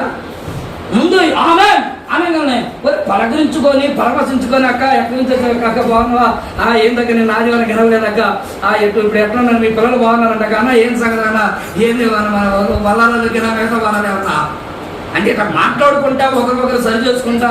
ఏంది నేను శనివారం రాలేదు, ఎక్కడికి పోయావు? శనివారం అనేనా అటు చేయమాకు. ప్రతి శనివారం నువ్వు చెప్పే మాటలు భయంకరంగా చెప్తా ఉంటావు. దయచేసరా ఉండాలి, నువ్వు పరిచయం చేయాలా, ఏమన్నా నువ్వు రాలేదు శనివారం అని ఒకరికొకరు మాట్లాడుకుంటా కాసేపు మందిలో స్పెండ్ చేసి పాస్టర్ గారితో ప్రార్థన చేయించుకొని సంతోషంగా పాస్టర్ గారు మరి 3వ తారీఖు ఉంది ఏం సంగతి అని అడిగి, అమ్మ ఏం లేదు ఇదిగో ఈ రోడ్డు మేము పెడుతున్నాం, మొత్తం రోడ్డు అని శుభ్రం చేయండి. పాస్టర్ గారు ముందు మా బట్టలు పాడవుతాయి, ఇంటికి పోయి బట్టలు మార్చుకొని తెల్ల బట్టలు మార్చుకొని మళ్ళీ రంగు బట్టలు వేసుకొని వచ్చిన తర్వాత అప్పుడు చేస్తామయ్యా అని చేయకూడదు. నేను కొన్ని మినిస్టర్లో ఉన్నప్పుడు తెల్ల బట్టలు గంజి పెట్టుకొని వస్తారా, అమ్మా అది కూర్చో, అయ్యో ఈ చీర నలిగిపోయింది ఏమన్నయ్యా, నాదే పొలం దాకా పోయి మార్చుకొని వస్తాను ఎందుకు అలాగే తీసుకొని కొడుతూ ఉంటారు. ఇక చూడండి, ఇక వాళ్ళు చేసే పనులు చక్క బాధులు కడుగుతూ ఉంటారు, పరిచయం చేస్తారు, అన్నం కొట్టేస్తారు. మనం మంచిగా ఒక 60 మందికి వాళ్ళు 3000 మందికి పెట్టాలా? అటు తిరుగు పరిగెత్తి బట్టలని ఏమవుతాయి? మనము విశ్వాసులు పోయేదాకుండి మన బట్టలు మార్చుకుని వచ్చారు, వాళ్ళు పోయి మళ్ళీ వాళ్ళు ఎప్పుడు వస్తారా చూస్తే, అయ్యా ఏందయ్యా వెళ్ళిపోయావంటే వాళ్ళకి టైం అయిపోతుందని వెళ్ళిపోయాలయ్యా అని వాళ్ళు చెప్పి అన్నం మిగిలి అన్నం మళ్ళీ 10 మంది పంచుకొని ఏంది తప్పు? ఏమైంది? బట్టల మీద పరిచయం చేస్తే ఏమైందండి? ఈ వస్త్రం కొత్త ఇంకో వస్త్రం దేవుడు ఇస్తాడు. ఆమె చెప్పండి గట్టిగా హల్లెలూయా. నేను ఈస్ట్లో ఉన్నప్పుడు వస్త్రాలు నా దగ్గర నేను చేసుకుంటా ఉంటానా, ఎవరైనా తమ్ముడు వచ్చి అన్నా నీకు లాంచే బాగుందా నాకు ఎత్తనా అంటే తీసుకోవాలని ఇచ్చేస్తున్నా అన్నిట్లాగా ఇప్పేసి అటు ఇచ్చేసేవాడు. వాడికి అటు ఇచ్చేవాడిని నాకు మళ్ళీ కొత్త లాంచి ఎత్తుకుంటూ వచ్చేది నా దగ్గరికి. ఇప్పటికీ అదే ఆశీర్వాదం. ఆమె చెప్పండి గట్టిగా. ఇప్పటికి నా దగ్గర ఏదన్నా మన పిల్లలు ఎవరైనా ఫోన్ చేసి నాకు అది కావాలని అంటే అరే సరే తీసుకోవాలా అంటానా, వాడికి అట్టు ఇస్తానో లేదో వెంటనే మళ్ళీ నాకు రావాల్సిన 10 వంతులు వస్తూ ఉంటాయి. అసలు కానీ ఎట్ట వచ్చుతో నాకు తెలియదు. నిజంగా యథార్థంగా చెప్తాను. మందులో నా చేతిలో డబ్బులు ఏముండవా, అస్సలకి చాలా ఇబ్బందికరంగా ఉన్నా అని నాకు అనిపిస్తుందా? ఎవరైనా కానీ పాస్టర్ గారు వచ్చో లేకపోతే బ్రదర్ వచ్చో ఎవరైనా నాకు తెలిసినారన్నా కొంచెం ఒక 500 1000 రూపాయలు కొద్దిగా అర్జెంట్గా ఇవ్వాలి, నాకు చిన్న పని పడిందంటే ఏం సమస్య పలానా అది కారణం అయితే వెంటనే నా 1000 రూపాయలు తీసేస్తారా? నాకు ఆయనకి 1000 ఇచ్చేది నేను 1000, కానీ నాకు తెలియకుండా ఎట్టొస్తే తెలియదు 2000 1500 కానుకలు వస్తాను. ఎలా బతుకుతున్నారు అనుకున్నారు? 30లో ఎలా జీవిస్తున్నారు అనుకున్నారు? నడుము కట్టుకొని యవన కాలంలో బ్రతుకుతూ పిల్లల్ని పెట్టుకొని కుటుంబాన్ని పెట్టుకొని ఎలా బతుకుతున్నావు? దేవుని మీద ఆధారపడితే దేవుడే ప్రతి క్షణం పోషిస్తున్నాడు. మీ మనస్సాక్షులు తెలుసు మీరు దశం బాగా ఎత్తున్నారో ఎగలకు పోతున్నారు కదా. మీ మనస్సాక్షి బాగా తెలుసు అసలు ఎన్ని నెలలు అయ్యిందో. బంగారాధన రోజు ఆ దశం భాగం సంచిచ్చి అమ్మ అందరూ ఆ కవర్ తీసుకుంటారా? ఎవరైనా పిల్లలు పోయి అడవిడిగా అన్నకే కవర్ ఇచ్చారు అనుకో, అడుగో అడుగో అది మనకు సంబంధించింది కదా, అడుగో అయ్యా నువ్వు కూడా ఎత్తావు కదరా ఆయన, నేను మానేసానయ్యా. అసలు దాని అర్థం ఏంటంటే నువ్వు కృపకు దూరం అయిపోయావు. అది తెలిస్తే నీకు అర్థమవుతుంది. లాజిక్ ఎక్కడో ఉండదు, చిన్న చిన్న లాజిక్. ఒక ఆయన హీరో హోండా మ్యానుఫ్యాక్చర్ చేసిన ఆయన క్రిస్టియన్, అది చిన్న రిపేర్ వచ్చిందంట 6 రోజులు కొన్ని సంవత్సరాల క్రితం ఆయన తయారు చేస్తే. ఆ షెడ్డుకు తీసుకోకపోతే రకరకాలుగా బండి ఇంజన్ మొత్తం ఇప్పదీశాడట, మళ్ళా బిగించాడు, కానీ అది పని చేయదు. వాళ్ళని పిలిచాడు, వీళ్ళని పిలిచాడు, వాళ్ళందరూ పిలిచాడు. అసలు ఎంత పిలిచినా కానీ ఎవడొచ్చినా బండిని బాగు చేయలే. అసలు తయారు చేసిన వాడున్నారా వాడిని పిలవంటారంటే వాడు వచ్చాడు, ఏమైంది అన్నాడు, స్టార్ట్ కావట్లేదు అన్నాడు. వాడు చిన్నగా స్కూల్ డ్రైవర్ తీసుకుని బోల్ట్ ఏదో లూజ్ చేసాడు, స్టార్ట్ అయ్యింది. అంటే దాని అర్థమైంది, తయారు చేసిన వాడికి తెలుసా తెలీదా? లాజిక్ ఎక్కడుంది? చిన్న నెట్లో ఉంది. వీడి ఇంజన్ అంతా అయిపోతీసి మళ్ళీ బిగించాడు, 4 బిగించారట.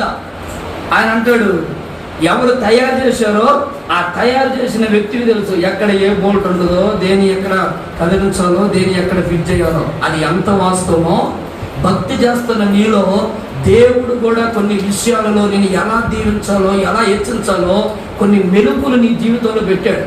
బైబిల్ మనం చూస్తే ఒక పేదరట కానుకల బాక్స్ దగ్గరికి వెళ్ళి కానుకేస్తాను, యేసు ప్రభు కానుకల దగ్గర కూర్చున్నాడట. నాకు సిగ్గు కలిగింది ఆ మాట. దేవుడు కానుకల దగ్గర కూర్చోవడం ఏంటి? వచ్చి సింహాసనం మీద కూర్చోవాలి. కానీ మీరు సంఘాల్లో చూసారా, ఒకప్పుడు అందరి కింద కూర్చున్నవాడు, ఇప్పుడు పెద్ద పెద్ద సోఫాలు వచ్చినాయి, సింహాసనాలు వచ్చేసి. ఇప్పుడు సేవకులు సింహాసనం మీద కూర్చుంటున్నారు. దేవుడు కూర్చోవాలి కదయ్యా, ఆయన కూర్చుంటాడంటే ఆయన పోయి కానుక దగ్గర కూర్చున్నాడు. ఏందయ్యా బాబు దేవుడా నువ్వు కానుక దగ్గర ఉన్నావు ఏందయ్యా అంటే, నువ్వు వాక్యం చెప్పి ముగించరా నేను తర్వాత చూస్తానన్నా. ఏందయ్యా అంటే వాక్యం అయిపోయిన తర్వాత ఒక్కొక్కరు మనసు ఎంత సంకుచితంగా ఉందో. యుద్ధమా ఏంటన్నా వచ్చారు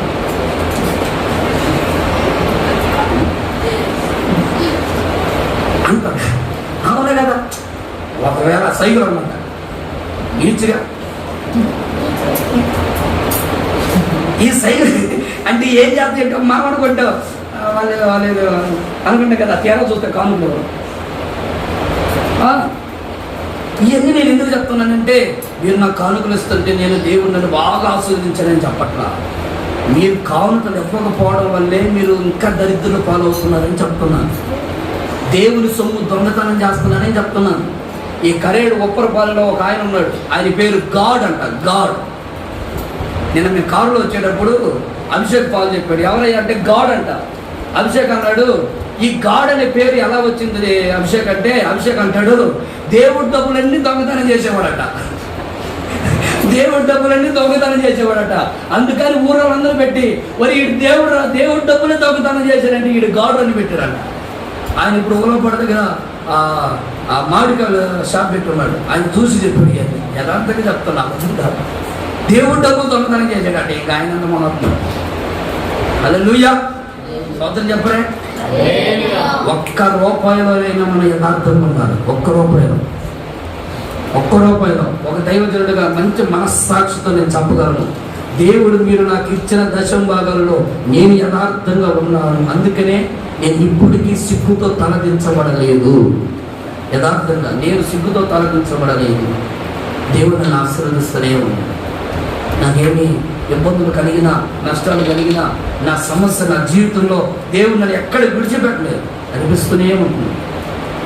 నేను అనేది ఏంటంటే ఆత్మవశుడై ఉండండి, ఆత్మ పౌరుషం కలిగి జీవించండి, ఆత్మలో మంటతో జీవించండి. చల్లారిపోమాకండి ఆత్మలో. చల్లారిపోతే ఏమవుతుందంటే ఎంత ఇయ్యాలా, ఎంత కానుక ఇయ్యాలా, ఎంత దర్శన భాగం ఇయ్యాలా పాస్టర్ గారికి, అమ్మో 1000 రూపాయల, 2000, ఓయ్యా 500, ఓరే 250, 100 రూపాయల, 10 రూపాయలు ఇస్తే చాలైతే. ఆ తల్లి చిరిగిపోయిన పదే, ఆ తల్లి ఎవరో గారి మహాత్మా తల్లి. ఆమెకు ఆ రోజుల్లో అంబేద్కర్, ఆయన పేరు మహాత్మా గాంధీ పుట్టినప్పుడు పుట్టినట్టు ఉంది. ఆ 10 రూపాయల మొదట్లో మరి ఆమెకి ఎట్ట దొరుకుతుందా 10? ఆమె చెప్పండి కదా. ఇక ఆ దెబ్బకి నేను తట్టుకోలేక చిన్న ప్లాస్టిక్ తెచ్చుకున్నాను. మరి ఏం చేస్తాం, ఇక తప్పదుగా చేసుకోవాలి కమ్మా ఎవరమ్మా. హల్లెలూయా, హల్లెలూయా. ఇక నాకు కొద్దిగా ఇబ్బందిగా ఉంటుందని మా పాస్టర్ గారు నువ్వు ఆ 10 రూపాయలకి చిన్నగా పట్టిన వేసుకుంటా కూర్చోమని ఇంకా అప్పగేస్తాను. నువ్వు ఇచ్చే కానికే ఒక యథార్థం లేదు. ఎన్నేసి పోరాటం చెప్తాడు. ఒక ఆమంట కొక్కెర రోగం వచ్చిందని కోడిని తీసుకుని వచ్చి పాస్ గారు నీకు కానికి ఇచ్చిందట, ఇదిగో పౌరుడు కొని తినే సూపరంగా. ఏమన్నా కొక్కెర రోగం వచ్చింది తీసుకుని వచ్చి దానికి ఇప్పుడు నూనె పోసి ప్రార్థన చేసి 10 రూపాయలు టాబ్లెట్ వేసి దాన్ని బాగా చేసుకునేది ఎప్పుడు. అది కొక్కెర రోగం ఉందని చెప్పి అది చచ్చిపోతే నేను తినేది ఎప్పుడు. బాగున్న కోళ్ళ ఇంట్లో పెట్టుకున్నట కొక్కెర రోగం వచ్చిన కోడిని తీసుకుని వచ్చి పాస్టర్ ఇప్పించినాడు. ఆనంద యథార్థం రాడు. ఆమె చెప్పండి గట్టిగా అందరూ హల్లెలూయా. యథార్థత అనేది ఆత్మపూర్వకంగా మనం ఆత్మలో రోషం కలిగి ఉంటమే, ఆత్మలో రోషం ఉంటుందే అప్పుడు వస్తుంది యథార్థత. ఆమె ఆత్మలో రోషం లేకపోతే, అభిషేకంలో రోషం లేకపోతే దేవుని కొరకు ఏదైనా చేయాలా, దేవుని కొరకు ఏదైనా నిలబడాలా, దేవుని సన్నిధి ఎలాగైనా ఉండాలా అనే పౌరుషం రాదు. సర్దుకొని పోతా ఉంటా. ఏమైందా ఈ రోజు బాగోపోతే ఏం కదా, బాగోపోతే ఏమేమి కానీ అబ్బా ఇదేముందిలే అమ్మా ఏ అనుకుంటా సర్దుకొని పోతా ఉంటాం. అదే ఆత్మలో రోషం ఉందంటే ప్రతి ఆదివారం మానవ దేవుని సన్నిధిలో క్రమం తప్పకుండా శుద్ధీకరణ కూడికలు అంటే ఒక భయం వస్తుంది. శనివారాల కూడికలు అంటే ఒక భయం వస్తుంది.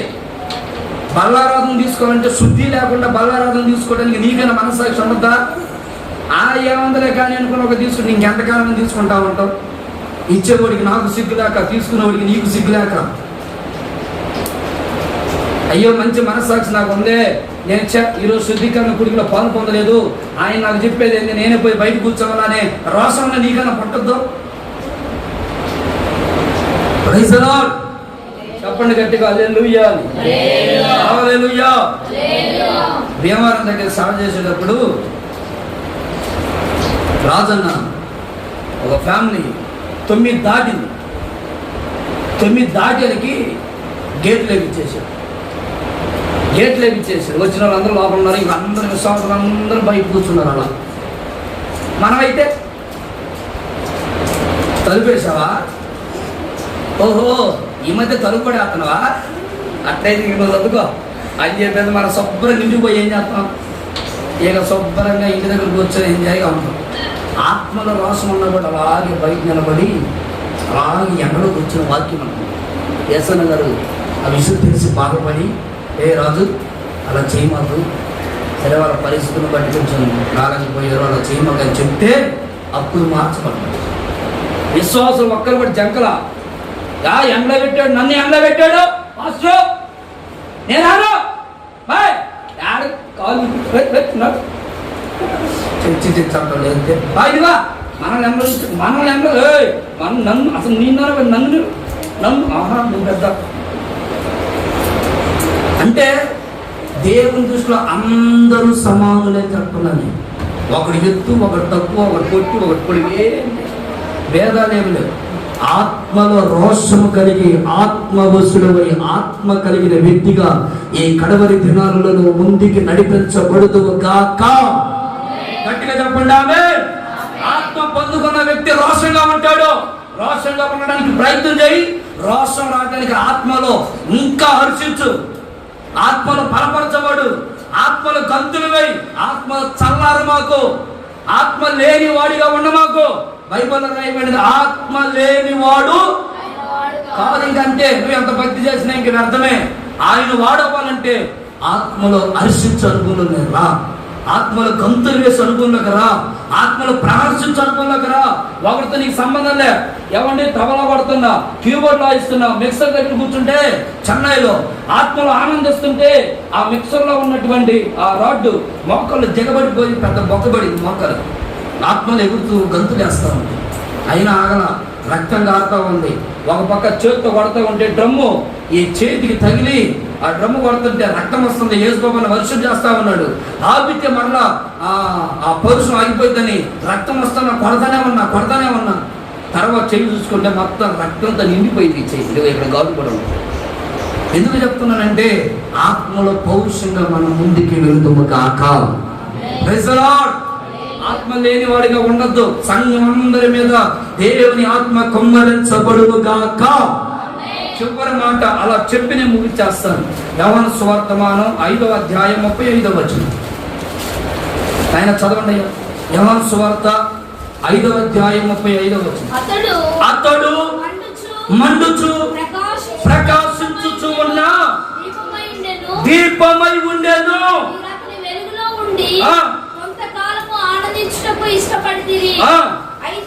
చూడండి, యోహాను ఎవరట? అతడు మండుచు ప్రకాశించుచు ఉన్న దీపం. ఎవరు యోహాను? అసాధారణమైన వ్యక్తి కాదు.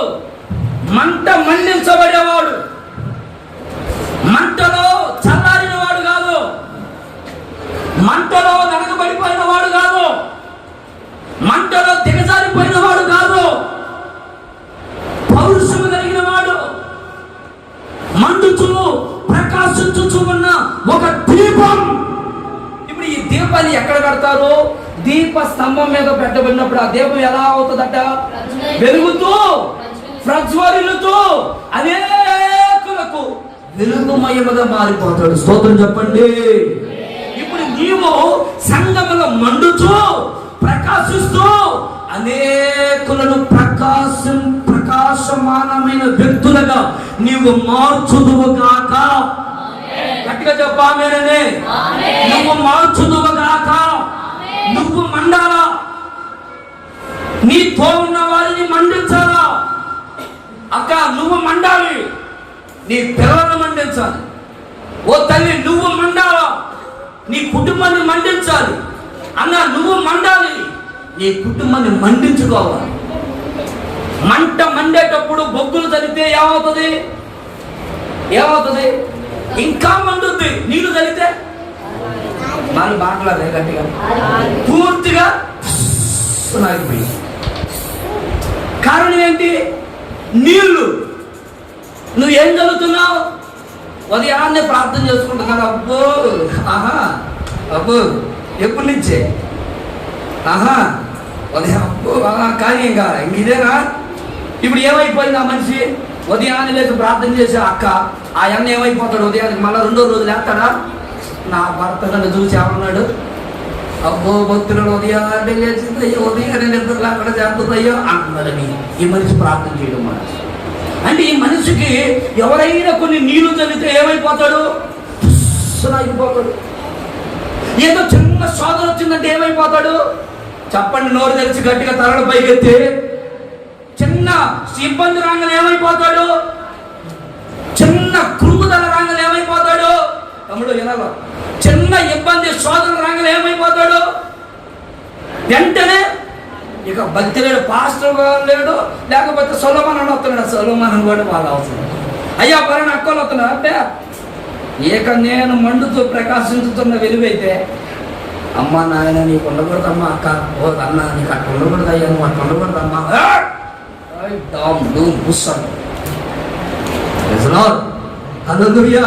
అసలు దేంట్లో పొంగాలా, దేంట్లో పొంగకూడదు?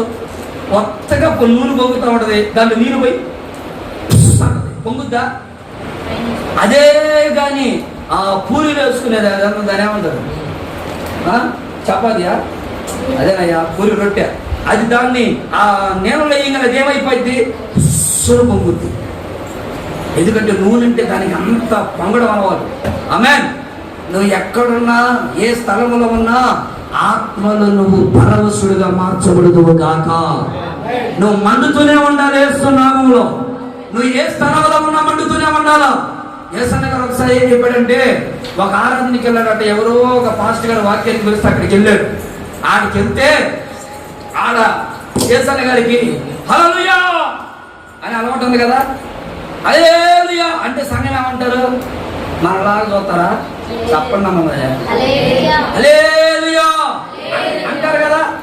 ఇక యేసన్న గారు వాక్యం చెప్తా హల్లెలూయా అన్నాడు. అప్పుడు సంఘంలో ఉన్న వాళ్ళు ఏమైపోయారు? వాళ్ళ సంఘంలో ఉన్న నిదానం ఏంటంటే హల్లెలూయా అనే మాట అక్కడ అనకూడదు. అయితే యేసన్న గారు వస్తున్నారని ఒక ముసలాం వచ్చింది. వచ్చి ఎక్కడో మధ్యలో కూర్చుంది. హల్లెలూయా అంటే ఆ ముసలామ హల్లెలూయా పాస్ గారు కూర్చున్నాడు. సైన్ చేశాడు బృందానికి. అన్నాడు ఎత్తేంద్ర ముసలాన్న. ఇక ఒక ఆయన అక్కడ పట్టులు వాళ్ళు ఉంటారు కదా పరిచారకులు, వాళ్ళు వెళ్ళి అమ్మా ఇక్కడ వందనానికి సూట్ చెప్పాలి దయచేసి వెళ్ళి అమ్మాలి అన్న. అయ్యా నాకు తెలియదు, నేను ఎందుకు కట్టాలి? ఎంతో చెప్తున్నారు అబ్బే అసలు కన్నా మౌనం. యేసన్న గారు మళ్ళా వాక్యం చెప్తా ఆ మాట ఈ మాట అంట దేవుడు ప్రకాశించే దీపంలాగా మనం మార్చును గాక హల్లెలూయా అన్నాడు. వెంటనే మళ్ళా వస్తుండే ఉండకట్లేక హల్లెలూయా సదరాలింది. లేపండి రండి, ఇంకా లేపలేదు రండి అడగలే. ఇక ఆడ దగ్గరికి వెళ్ళి ఇదిగో కొడుతా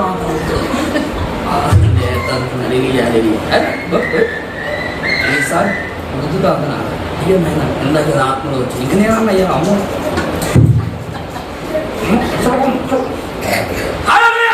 మళ్ళీ మూడో తరగతి ఆయన వాక్యం చెప్తా అంటే ఏం మనిషి రెండు చేతులు హల్లెలూయా అనింది. ఏక వాళ్ళు అట్ట కాదు నేను ఇద్దరు పట్టుకొని లేపుకొని పోతున్నారు. యేసన్న గారు అంటారు అయ్యా ఆ రోజుల్లో యేసు ప్రభుని ఒక గాడిద మోస్తే నన్ను 2 గాడిదలు మాత్రం అయ్యాను. స్తోత్రం చెప్పండి గట్టిగా హల్లెలూయా. అంటే నేననేది ఏంటంటే మీరు గుండెల్లో మంట ఉంటే ఎంతమంది వద్దన్నా మంట చల్లారదు. ఆమె చెప్పండి గట్టిగా. ఈ గుండెల్లో మంట లేకపోతే ఎంతమంది ఆత్మ తీవ్రత కలిగిన వాళ్ళు వచ్చి మండు మండు మండన్న.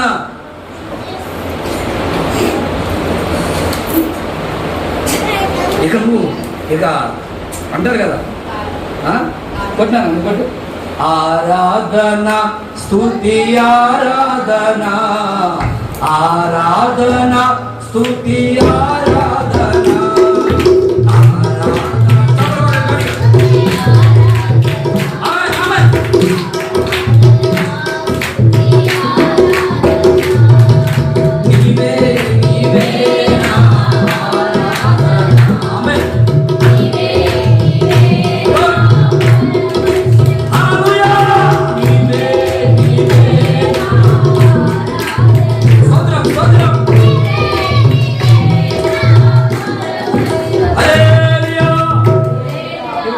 పాట పడుతుంటే అందరం చప్పలు పడతా ఉన్నాం కదా. ఆరాధన అని పడతాం కదా. కొంతమంది ప్రబోధులు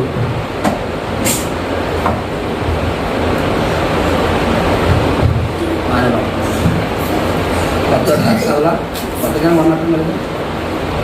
ఎవరండి ఎవరు ఇంకింతే. నేనేదో తమ్ముడు కొట్టిన తమ్ముడు అనే వా తమ్ముడు తమ్ముడు వాడు కొడతా నాకు వచ్చి రాని పాట నాకు గొంతు పోయినా నేను అరుచుకుంటానంటే వీళ్ళు ఎంత ఆనందంగా.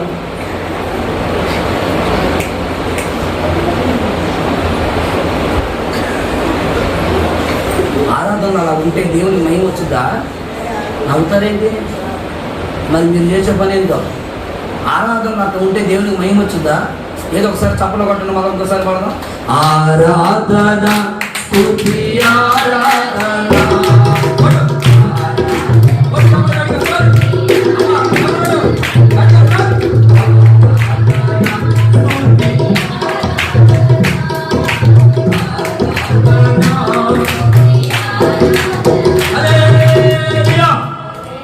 ఎంత ఆనందంగా ఉన్న మందిరంలో చప్పలు కొడుతుండే కదా.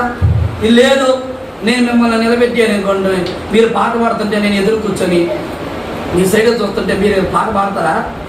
మన ఒక అన్న వాక్యం చెప్పమంటే వాక్యం చెప్తా ఉన్నాడా? వాక్యం చెప్తుంటే మీరు కింద కూర్చొని మౌనంగా అంటున్నారట. ఆయన ఉండి పాస్టర్ గారు నేను చెప్పే వాక్యం వాళ్ళకి నచ్చట్లేదా అన్నాడు. అబ్బే అంటే లేదా మా ఊళ్ళో ధ్యానంలో ఉండి ఆనందిస్తూ ఉంటానన్న. నేను ఎంత ధ్యానంలో ఉన్నా కనీసం అప్పుడప్పుడు తలని ఎత్తారు కదా. అంటే అబ్బే తల ఎత్తితే వాక్యం నువ్వు మంచి రాకపోతే అందుకని వాళ్ళు ఎప్పుడు ప్రార్థన చేస్తున్నారు, నీ కొరకే దయతోకుంటాడు. హల్లెలూయా.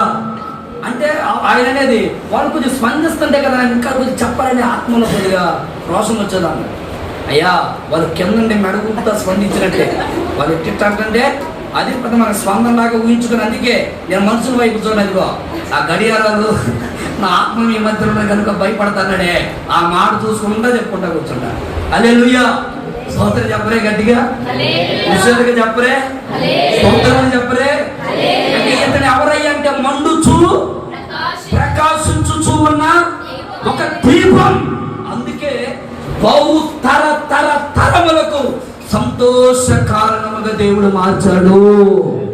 నీ దీపం ఆరిపోకుండా నీ దీపం ఎప్పుడు వెలుగుతూ ప్రజ్వరులను గాక, నీ దీపం మండుచు ప్రకాశించును గాక. మోసే చేతిలో కొన్ని శాసనపు పలకలు, 2 పలకలు పట్టుకొని కొండ దిగి కిందకు వస్తా ఉన్నాడు. వచ్చిన తర్వాత మనుషులందరూ ఎవరిని చూశారు? మోసేని చూశారు. ఇప్పుడు మోసేని చూస్తే మోసే ముఖం ఏమైపోయింది? ప్రకాశమానంగా కనపడుతుందట. ఎలా కనపడుతుంది అంటే ఆయన చేతుల్లో 2 శాసనము లేకపోతే ఆజ్ఞలు కలిగిన పలకలు ఆయన చేతిలో ఉన్నవి. అంటే ఆయన చేతుల్లో ఏముందయ్యా? ఆయన గుండెల్లో ఏముందయ్యా అంటే వాక్యం. ఆ వాక్యము నీ గుండెల్లో ఉంటే నీ ముఖము ప్రకాశిస్తుంది. వాక్యము ఉండాలి, వాక్యము ఉండాలి. వాక్యం లేకపోతే చెటపట్ట లాగా ఉంటుంది బాబా. వాక్యం ఉండాలా, లేకపోతే అన్నిటికీ సరుగులు గొలుగులు సంశయాలు శోధన ఇబ్బందులు తూతూ అనుకుంటా కూర్చుంటా ఉంటావు. ఈ 5 మాసాలు అట్టగట్ట గడిపావు, కష్టమో నష్టమో కింద పడి పైన పడి లేచావు. ఈ 6వ మాసంలో దేవుని కొరకు నువ్వు బ్రతుకుతావు కాక. దేవుడే నీ కుటుంబాన్ని పరిపాలన చేయడానికి ఆయన యజమానుడుగా ఉండును గాక. నీ పరిస్థితులన్నీ మారిపోవును గాక, నీ పరిస్థితులన్నీ మారిపోవును గాక, నీ కన్నీళ్లు తొడవబడును గాక, నువ్వు ప్రకాశించే దీపముగా మారును గాక, నీ జీవితం ఆశీర్వాదకరముగా మారును గాక. నీవు ప్రకాశించే ఒక దీప స్తంభం మీద పెట్టిన దీపం వలె ప్రజ్వరిల్లుదువు గాక. హల్లెలూయా. సువార్తలో ఏం రాయబడిందంటే బుద్ధి లేని 5 కన్యకలు నూనె లేక ఏమైపోయారు? ఏనో పడ్డారు. నూనె ఎందుకయ్యంటే దీపాన్ని వెలిగించడానికి. అలాగే దేవుడు పెట్టిన దీపం ఆరిపోకుండా ఉండాలంటే నూనె అనబడుతున్న పరిశుద్ధాత్మలను ఆనందించాలి. నీ దీపం ఆరిపోకూడదు. ఆమేన్, ఆమేన్. ఇదేం చెప్పండి అందరూ అమ్మా. ఎవరైనా చూడండి, ఒక చిన్న గిన్నెలో దాన్ని ఏమంటారు? నూనె పోస్తారు. నూనె పోసి ఒత్తుంటుంది, ఒత్తి ఆ ఒత్తిట్టు పెడతారు, దాన్ని ఎరిగిస్తారు. అది ఏమైపోతుంది? బాగా ఇప్పుడు అది వెలిగే కొంచెం ఇక్కడ నూనె ఏమవుతుంది? ఇప్పుడు చెప్పండి అందరూ, నూనె ఏమైపోతుంది అంటే ఇప్పుడు నూనె అయిపోతుందంటే నీకేం అర్థం అవ్వాలి? ఏందా నేను చెప్పావు? ఎందుకు అయిపోతున్నా? హల్లెలూయా. అసలు నూనె ఎందుకు అయిపోతాయా అన్నట్టుగా మీరు చెప్పలేదు కదా. చెప్పండి అమ్మా, నూనె అయిపోదా?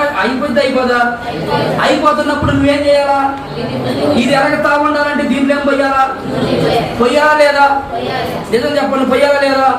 ఇప్పుడు దీంట్లో నూనె పోసే కొద్ది ఇది ఏమవుతా ఉంటుంది? స్తోత్రం చెప్పండి గట్టిగా.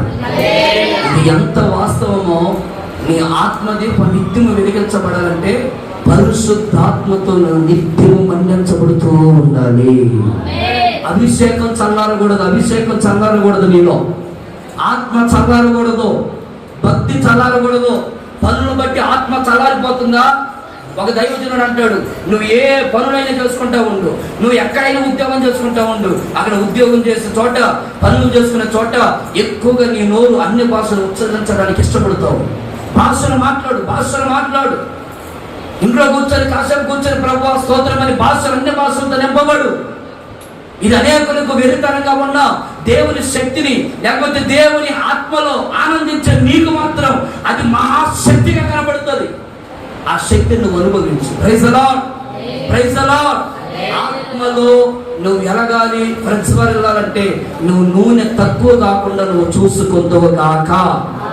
అంటే అర్థం ఏంటంటే మందిరానికి ఎప్పుడు నువ్వు దూరముగా ఉండకూడదు.